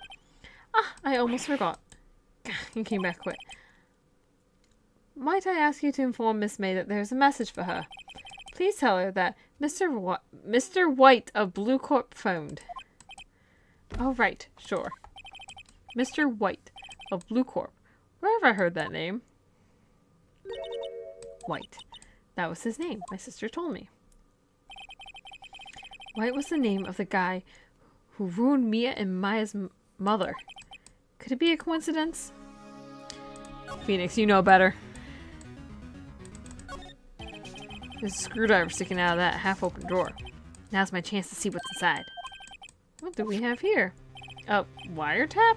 What would a woman like her be doing with a thing like this? Wiretap! In the Gatewater Hotel! God, this game is something else.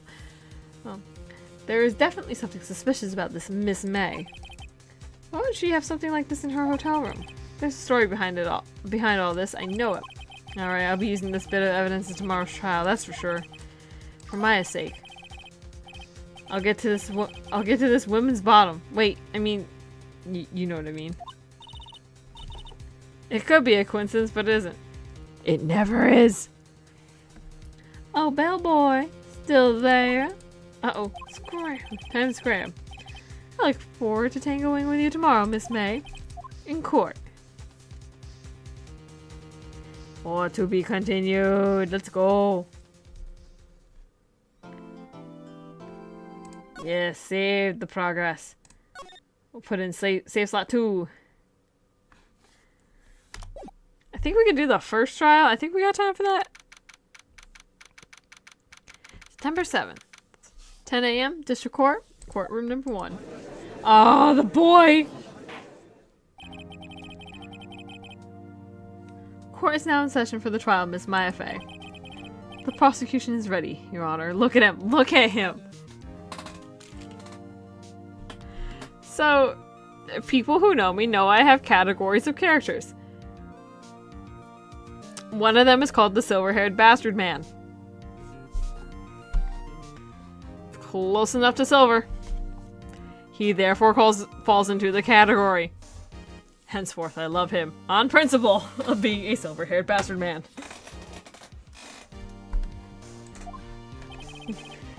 The defense is ready, Your Honor.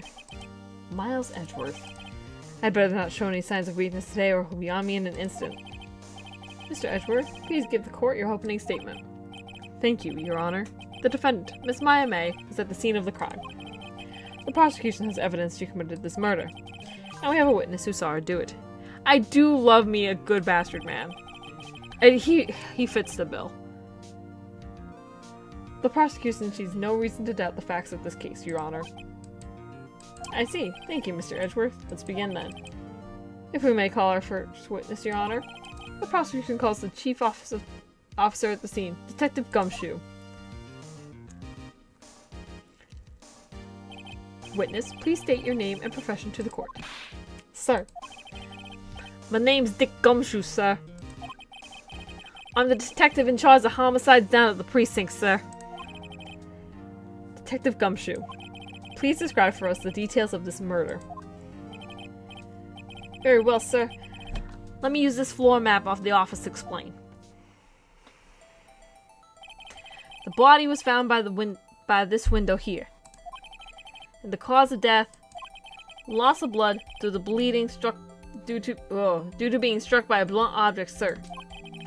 The murder weapon was a statue of the thinker found next to the body, sir. It was heavy enough to be a deadly weapon, even a girl's hand, sir. The court accepts the statue's evidence. Again. They're still calling it a statue. It's a clock. Floor plans, amazing. Now, detective. Yes, sir. You immediately arrested Miss Mayafe, who was found at the scene, correct? Can you tell me why? Yes, sir. I had hard evidence that she did it, sir. Detective Gumshoe, please testify to the court about this hard evidence. Witness testimony. Let's go. Mayafe's arrest. As soon as the phone call came in, I rushed to the scene. There were 2 people there already. The defendant, Miss Mayafe, and the lawyer, Mr. Phoenix Wright. I immediately arrested Miss Mayafe. Why? We had a witness account describing her. The witness saw Miss Mayafe at the very moment of the murder. The very moment, you say. Very well, Mr. Wright. You may begin your cross-examination. Yes, Your Honor. Cross-examine what? I couldn't see a single contradiction in that testimony. Whoosh. Smack. Hey, Maya just threw something at me. What's this? When my sister couldn't find any contradictions in a witness testimony, she would bluff it and press the witness on every detail. The witness always slips up and says something wrong. It worked a lot of times. I should have expected Maya would know some of her sister's tricks. Alright, let's give this a try. Something the matter? No, Your Honor. I'd like to begin my cross-examination now. Ayy. Alright. I'm gonna press on that. What time did the call come in? Who did you say you got a call from? Hey, pal, don't play dumb. You know who. The call was from a customer at the Gatewater Hotel, right across from the crime scene. Okay. I pressed. Not sure it did much, though. Right, please continue. There were 2 people there already. Detective Gumshoe, how long would you say it took between you receiving the call and your arrival at the scene of the crime? Right. I'd say it was about 3 minutes. That's pretty fast. Our motto this month is quick response. That's how I got there before the killer got away. Indeed. So, tell us who the 2 people we found in the scene were. Yes, sir. The defendant, Miss Mayafe, and the lawyer, Mr. Phoenix Wright. Well, go back. Press. Press every sentence. Yeah, this month, right? Are you absolutely sure it was us? Listen, pal, your dumb act will only get you so far. With her funky hippie clothes and your spiky hair, you 2 stand out like suspicious people at a crime scene. I love Gumshoe. Well, he does have a point about her. She's pretty unmistakable. Just pick my points to press with a little more care. You immediately arrested her. Why? We had a witness account describing her. Hold on just 1 second. Yeah? If I heard correctly, you said you arrested her because you had hard evidence she did it, correct? Huh? Did I say that? Me? I heard you say it. You did say it. You said it. Exactly what about this suspicious woman in pink claim was hard evidence? Oh, what? Miss May isn't suspicious and she sure isn't pink, pal. Heck, Nick could have done it, right? Well, I guess she is pink. That's enough, Detective Gumshoe. Do you have any more solid proof other than her claims, Detective? I guess pressing can have its advantages. Yes. Yeah. Sorry, I got the order of things mixed up in my testimony, Your Honor, sir. There was something I should have told you about first, Your Honor. Very well, Detective. Let's hear your testimony again. And from the top, people. Hard evidence. After securing the suspect, I examined the scene of the crime with my own eyes. I found a memo written on a piece of paper next to the victim's body. On it, the word Maya was clearly written in blood. Lab test results showed that the blood was the victim's. Also, there was blood found on the victim's finger. Before she died, the victim wrote the killer's name.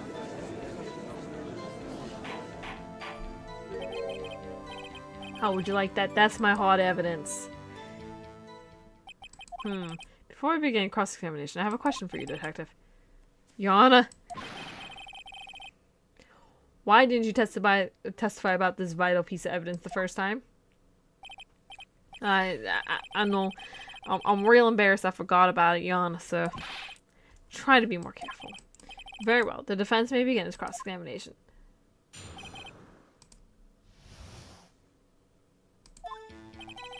After securing the suspect, I examined it with my own eyes. Boop.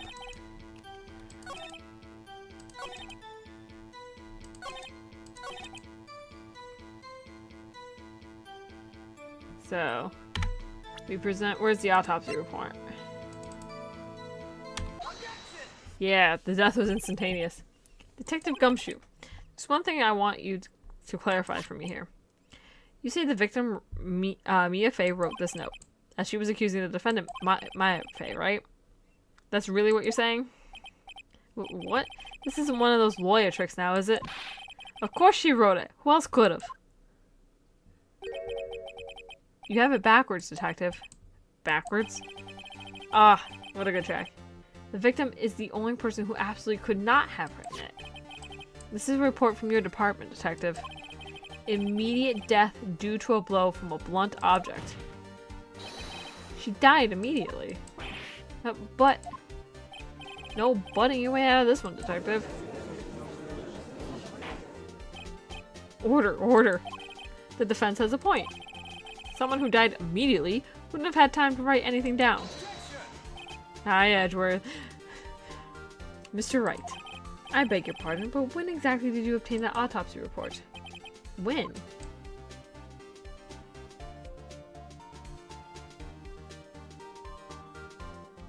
The day after the murder. I'll have a pizza. Yeah! It was the day after the murder. The prosecution's point being... That autopsy report is outdated, Your Honor. What? A second autopsy was performed yesterday at my request. Death was almost immediate due to a blow from a blunt object. But there is a possibility the victim lived for several minutes after the blow. I received these results this morning. Yeah, I forget is really an option here. No way. Your Honor, it is quite easy to imagine that the victim did have time to write Maya. That is all. I see. Damn you, Edgeworth. I should have known you'd have something up your sleeve. Why, Mr. Wright, you look shocked. Something you want to say? Everyone's a sham! You lying, and I know you lying. Mr. Edgeworth, I've heard there's nothing you won't do to get your verdict. What reason could you possibly have had to request a second autopsy report? Mr. Wright, the defense will refrain from personal attacks on the prosecution. No matter, Your Honor. Mr. Wright, say what you will, the evidence in this report is undeniable. Your Honor, I submit this report to the court. Understood. The court accepts the evidence. That's not how this works. Mia's autopsy report. Died from a blow by a blunt object. May have lived for a few minutes after being hit. Well, Your Honor, the evidence strongly suggests the victim was identifying the killer. I suppose that's the obvious conclusion, yes. Stop bowing! Darn, this isn't good. The prosecution would like to call its next witness. This poor, innocent girl saw the murder with her own eyes. Let the witness, Miss April May, take the stand. Exactly what part of her is innocent? Phoenix, we are all wondering this, don't worry. Witness, your name, please. April May, at your service. Wink. Skimpy outfits. Order. An introduction should not require any reaction from the crowd. The witness will refrain from wanton winking. Aww. Yes, Your Honor. This is not good. She's already captured the heart of every man in this courtroom. Tell us, where were you the night of September 5th when the murder occurred? Gee, I was, in my hotel room. I checked in right after lunch. And this hotel is directly across from the Fay & Cole offices. That's right, big boy. Please testify to the court about what you saw.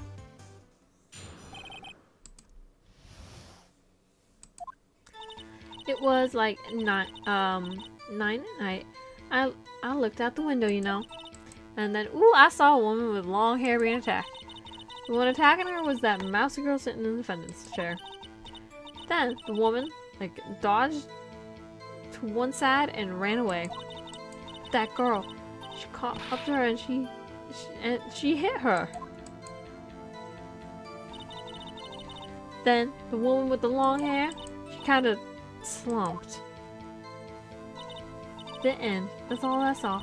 Every little bitsy witsy. She's the most ridiculous character. For now. Well, Your Honor. I see. It is a remarkably solid testimony. I don't see any need to trouble the witness any. Wait, Your Honor. Yes, Mr. Wright. What about my cross-examination? I thought the witness testimony was just now was quite firm, didn't you? Mr. Wright, I understand you were Miss Mia Fey's understudy, were you not? You must know her techniques well. Her cowardly way of finding tiny faults in perfectly good testimonies. Hey, how dare you? Well, Mr. Wright, will you Yes, I'm cross-examining the witness. I'll gladly proceed with cross-examination. If only because I have a feeling Edward doesn't want me to. She has to have some weakness. Very well, you may begin.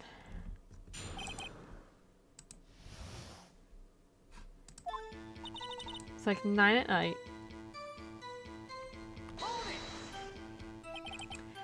Did you do that? Why? Like, why? Why'd you look out the window? Were you expecting something? Oh, well, gee. What? That's it? You can't get out of this question that easily. I've sort of, you know. I had a feeling. I have a feeling she's trying to avoid the question. Maybe I should press a little bit harder on this one. Go for it. Let's see how far I can run. Surely you must have had a reason to look out your window at that time of night. Oof. Mr. Wright, will not have you badgering my witness. Oh, yeah. My son needling her with these trivial questions. I really don't think it should be allowed. Yeah, stop him. The poor girl. Mr. Wright, you have been warned. Poor girl, what about poor me? Saw a woman with long hair being attacked.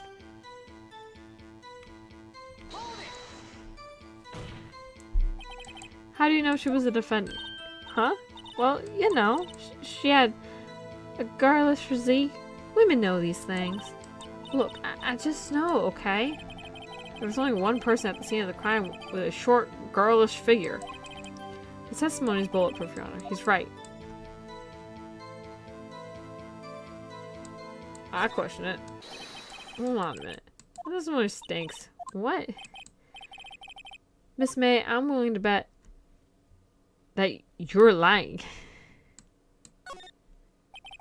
Are you telling the truth? Did you really see the defendant? Mr. Wright, what's the meaning of this? Yes, what is the mean? Somebody tell me, because I'm clueless about this, I mean. Okay, if you had really witnessed my client, Mia Fey, you would have noticed her clothes before noticing her physique. Oh. No one wears clothes like this on a daily basis, except her. And I'm no expert on fashion, but her hairdo looks far from normal to me. However, the witness's testimony mentions neither of these things. The testimony is bogus. But, still, we don't know if she was dressed that way the night of the murder. She was, Your Honor. I saw her, and so did Detective Gumshoe. What do you say to that, Miss May? What is that? What are you trying to say, you mean lawyer? I saw what I saw. I just didn't think all that trifling little details were necessary, darling. Miss May, the court would like to remind you to please omit nothing in your testimony. Oh my god. I'm sorry, Your Honor. I'll be a good girl. I promise. The nyan, yeah. Your testimony again, if you would. Damn, almost had her. From the top. I did see everything. I did. The victim, the woman, dodged the first attack and ran off to the right. Then the girl in the hippie clothes ran after her. And she hit her with that weapon. I saw it. I did. That clock, that kind of statue-y clock, the thinker, I think, Well, does the accuracy of my report not startle you, Teehee? How come she's the only one that knows it's a clock? I see. I only wish you had been so detailed from the beginning. Please begin the cross-examination.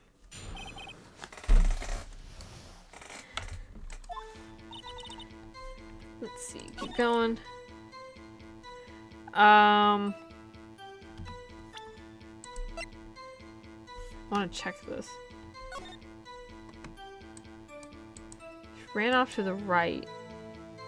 She wouldn't have been able to see that.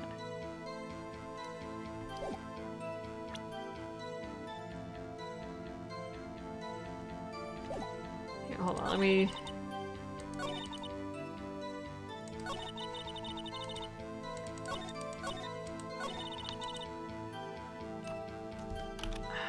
Is this the one I present?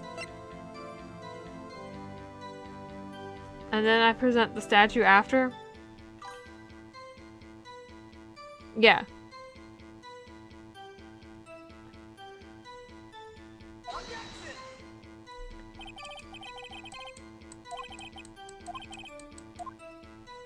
No, okay, it's not here.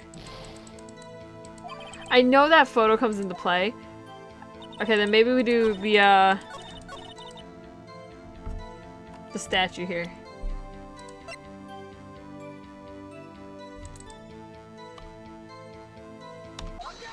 Yeah, it's the statue here. Miss May. Oh, yeah, the hero. Oh, that's a good one. That's a good hero music. What you said just now was quite revealing. Revealing? Oh, you'd like that, wouldn't you, naughty Mr. Lawyer? You just said that the statue of the thinker was a clock. But there's no way of knowing that just by looking at it. Oh. Another person in much the same position as you recently called this clock too. He is found guilty. Murder. Order, order! Miss May, can you explain how you know this was a clock? Oh... The witness saw the murder with her own eyes. That's all that's important here. Edgeworth. The defense is trying to confuse the issue with There, I can read. Yes, of course. You will withdraw your question, Mr. Wright. Absolutely not. Well, questions are all I have, Your Honor. As you may recall, I've caught murders with these questions before. Well, only once. Objection sustained. You may continue to question the witness. Whew, that was close. If he stopped me there, the trial would be over. Huh? What? So, what happens now? What happens now is you answer my question. How did you know it was a clock? What? That... Because I heard it? Yes, I heard it say the time. So, you've been to the law offices of Fanco? No. Hey, I didn't say that. Why would I go there? I heard it from my hotel room. The law office of Fanco, where the murder took place, is very close to the hotel. She could have easily heard the clock. Mr. Wright, are you satisfied? Hell no. No, Your Honor, I can't give up now. I'm not satisfied because... Let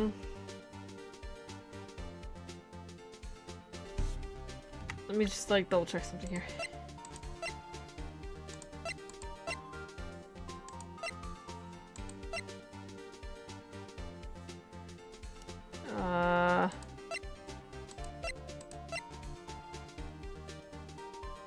It's like the clock's not loud. That's like actually a thing.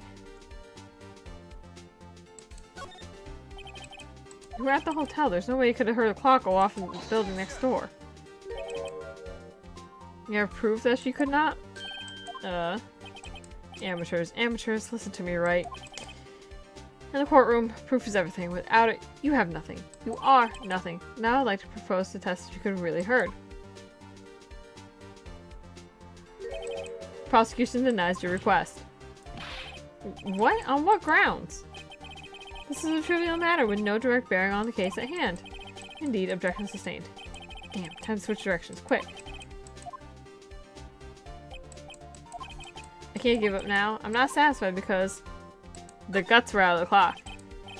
Your Honor, members of this court, it's inconceivable that the clock in question rang. It's empty. That clock is missing its clockwork. How could you possibly? Just take a look, right now. Oh. See anything interesting, Your Honor? It says the defense says. This clock is missing its clockwork. It's quite empty. Mr. Wright, would you care to explain to the court the meaning of this? So as you can see, the clock was empty. It couldn't have rung. Therefore, this witness is a big fat liar. Fat. Well, Miss May. Tisk, tisk. Quite a show you've put on for us, Mr. Wright. He knew the clock was empty. Somehow, he knew. I'm afraid you've forgotten one thing, however. Indeed, the clock is empty. As you say, it can't ring. However, we must ask, when was the clockwork removed? Yeah, a big hot lawyer, that's right. Liar, not lawyer. I swear to God I can read, guys. If it was after the witness heard the clock, then there's no contradiction. That's true. That's a possibility. The clock might have been emptied after she heard it. That is exactly what happened, Your Honor. Well, Mr. Wright, can you prove when this clockwork was removed? Oh, impossible, of course. I have proof. What? Wasn't it you who told me proof is everything? Well, I was listening, and now I'll show you the proof you like so much. The evidence that proves the clockwork was removed is... let me double check this. I think it's in here. Yeah,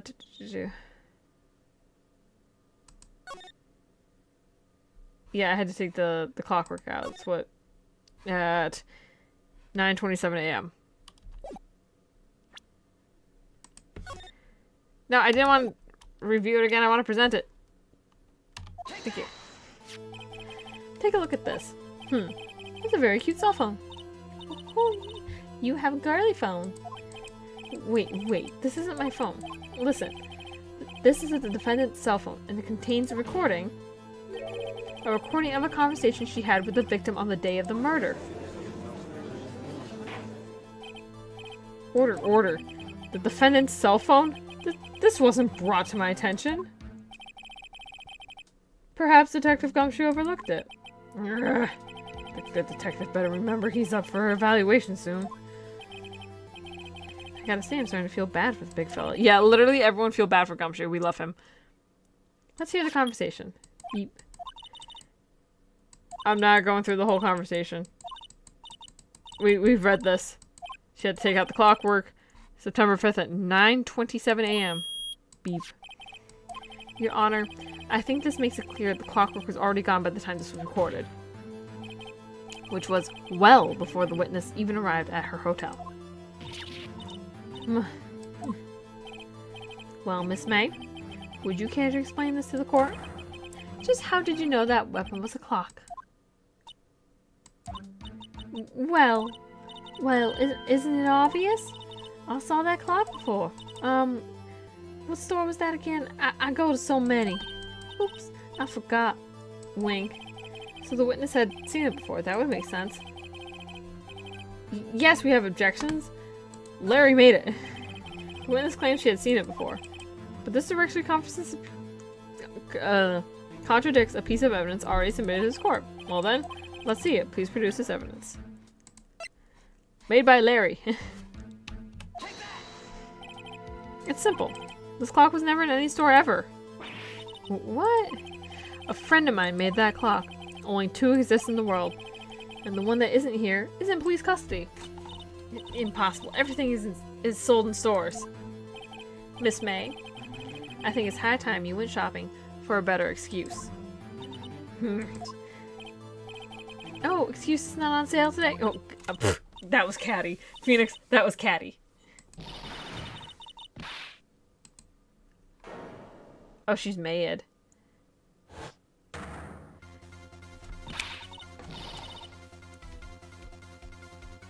Everyone get like dancing emotes in here, man. What's it to you, porcupine head? That stupid clock doesn't matter, okay? She did it, and she should die for it. Die. Yeah, get them dancing emotes in. Let's go. Whoa, let's not get ahead of ourselves. This is a court of law and the witness will remain calm. Huh. Oh. It's silly me. Did I, like, lose it? I guess I did. Scary. Miss May, let me ask. Tell me, how did you know the weapon was a clock? Oh dear. Does the defense have an opinion on this behavior? Okay, this is it. Yes, Your Honor. Let me explain how I see the truth of the matter. Miss April May, you knew the weapon was a clock because... you had heard about it. The witness had never held the clock in her hand. However, she had heard that it was a clock. She heard? That is correct, Your Honor. There was no other way she could have known the thinker was a clock. I can show you the proof. Well, this is interesting. Let's see it then. Show me the evidence proving that what the witness had heard, the murder weapon was a clock. A lovely wiretap found in the Gatewater Hotel. Have a look at this. That. I found this in Miss May's room. Mr. Wright, please explain to the court what this is. Miss April May, you were tapping the victim, Miss Mia Faye's phone, were you not? Oh. Oh, she mad. Your Honor, this is irrelevant. I'm not entirely sure that it is. Objection overruled. It troubles me that our witness was in possession of a wiretap. This is outrageous. Does the defense truly claim that the witness was tapping her phone? Absolutely. Even if that was the case, which is not, you still have to prove one thing. Did the victim ever say that the weapon was a clock on the phone? Can you prove that? Oh yeah? I think I can prove it. It's simple. What?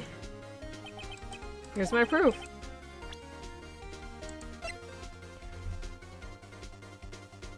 The victim said on the phone. And the conversation with our sister. I present the defendant's cell phone.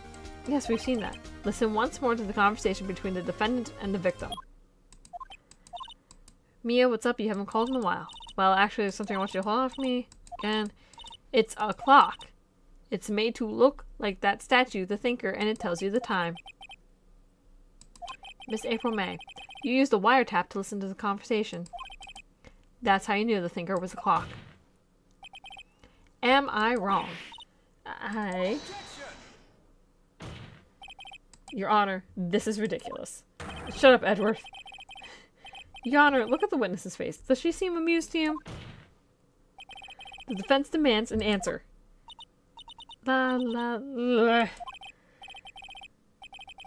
Witness, answer the question. Did you tap her phone? Miss May. Shut up, all of you. What gives you the right to talk to me like that? You lawyer. Saying it like it's a cuss word. You lawyer. It's no fair, all of you ganging up on me like that. Oh, so I'm the bad girl. Is that it? Is that it? Why? That did it. The court's seen the real Miss April May now.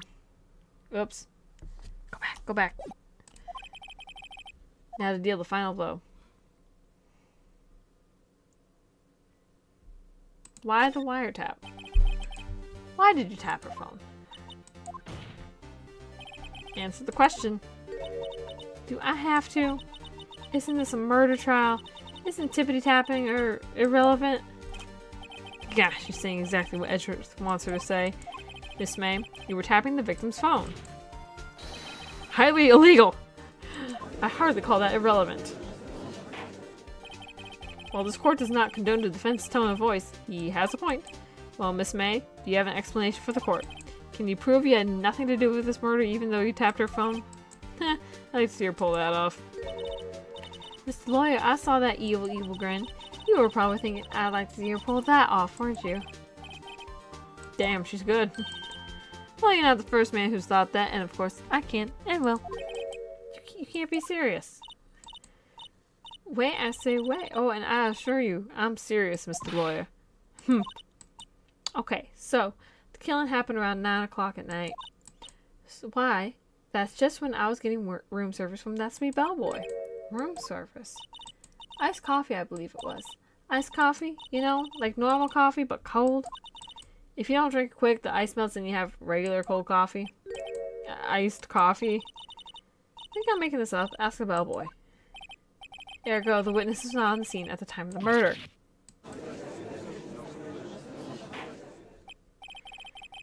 So, where does that leave us? It is my great displeasure to inform you that the witness appears to have been tapping the victim's telephone.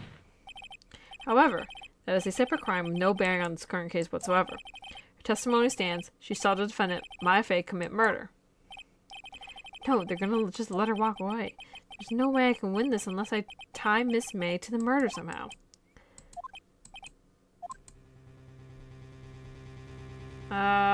Is this what we call the bellboys or Miss May?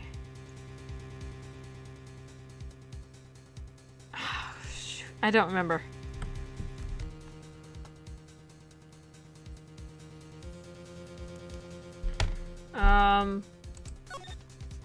The defense would like to call the hotel bellboy as a witness.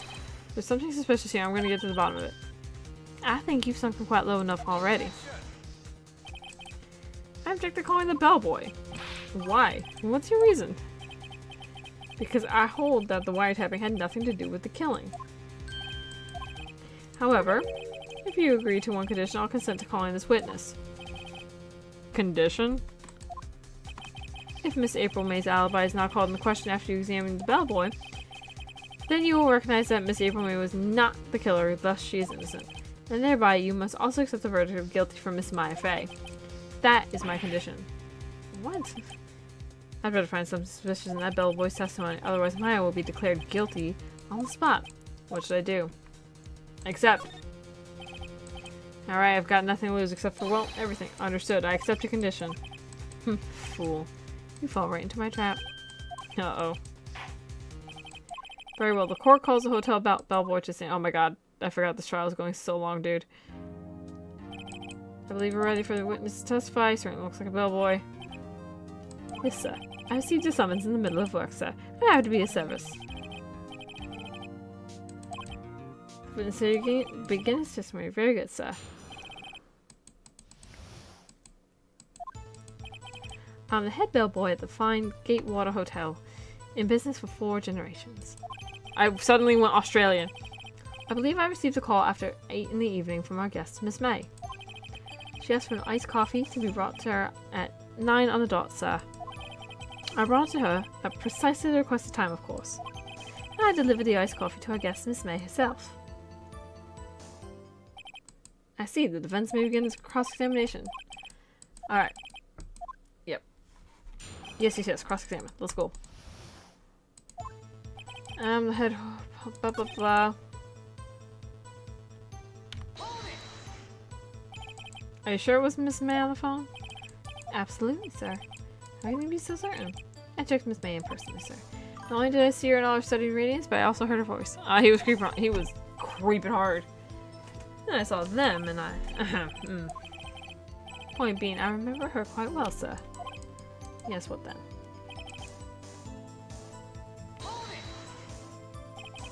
Nine on the dot, you say? 9 o'clock, time of the murder.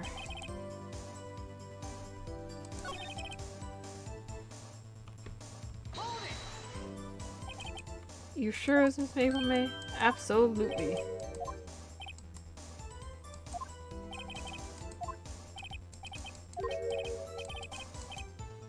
Huh.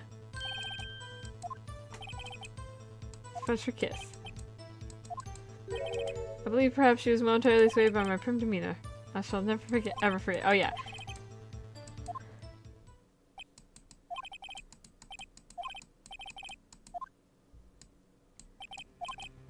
Finally, you understand. This bellboy has absolutely no reason to lie. Now, if you have any decency, you'll end this rather tedious cross-examination here. It was a bit tedious. The witness may leave the stand. I can't let this happen, can I? No. Protest. Wait. Please wait. Yes, does the defense have something to add? One last question. Let me ask one last question. Your Honor, I must object. This charade of justice. Charade of justice. That's how he would say it. Charade. Now, Mr. Edgewood. Alright, Mr. Wright. I'll give you one more question. That's all. What do I ask him about? Room service?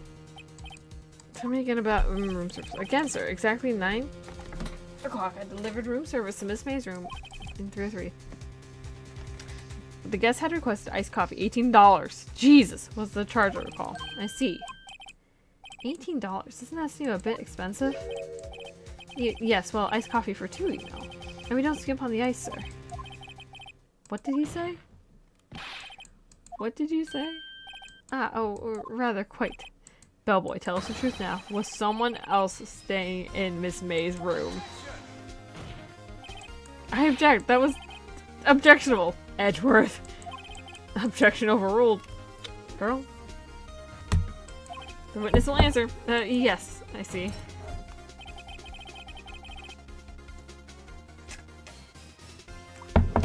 Why did you not mention this in your testimony? Well, sir, you didn't ask. Nice try. That's the sort of thing you're normally supposed to mention. Yes, quite, indeed. It was the good barrister there, Mr. Edgeworth, whom... He asked me not to mention it if I wasn't specifically asked, sir. Edgeworth, get dunked on, you fool. Edgeworth, get dunked on. Get dunked on, bro. I've done it. I've won. Miss April May checked into a twin room with a man, correct? Yes, sir. Then, when you brought them room service, you didn't see that man in the room? That's right, sir. Your Honor, you have just learned of another person involved who may have been the murderer. In light of this new fact, I hold that it's impossible to judge the defendant. Wouldn't you agree, Mr. Edgeworth? And who, Mr. Wright, who is this other person? Simple, it was...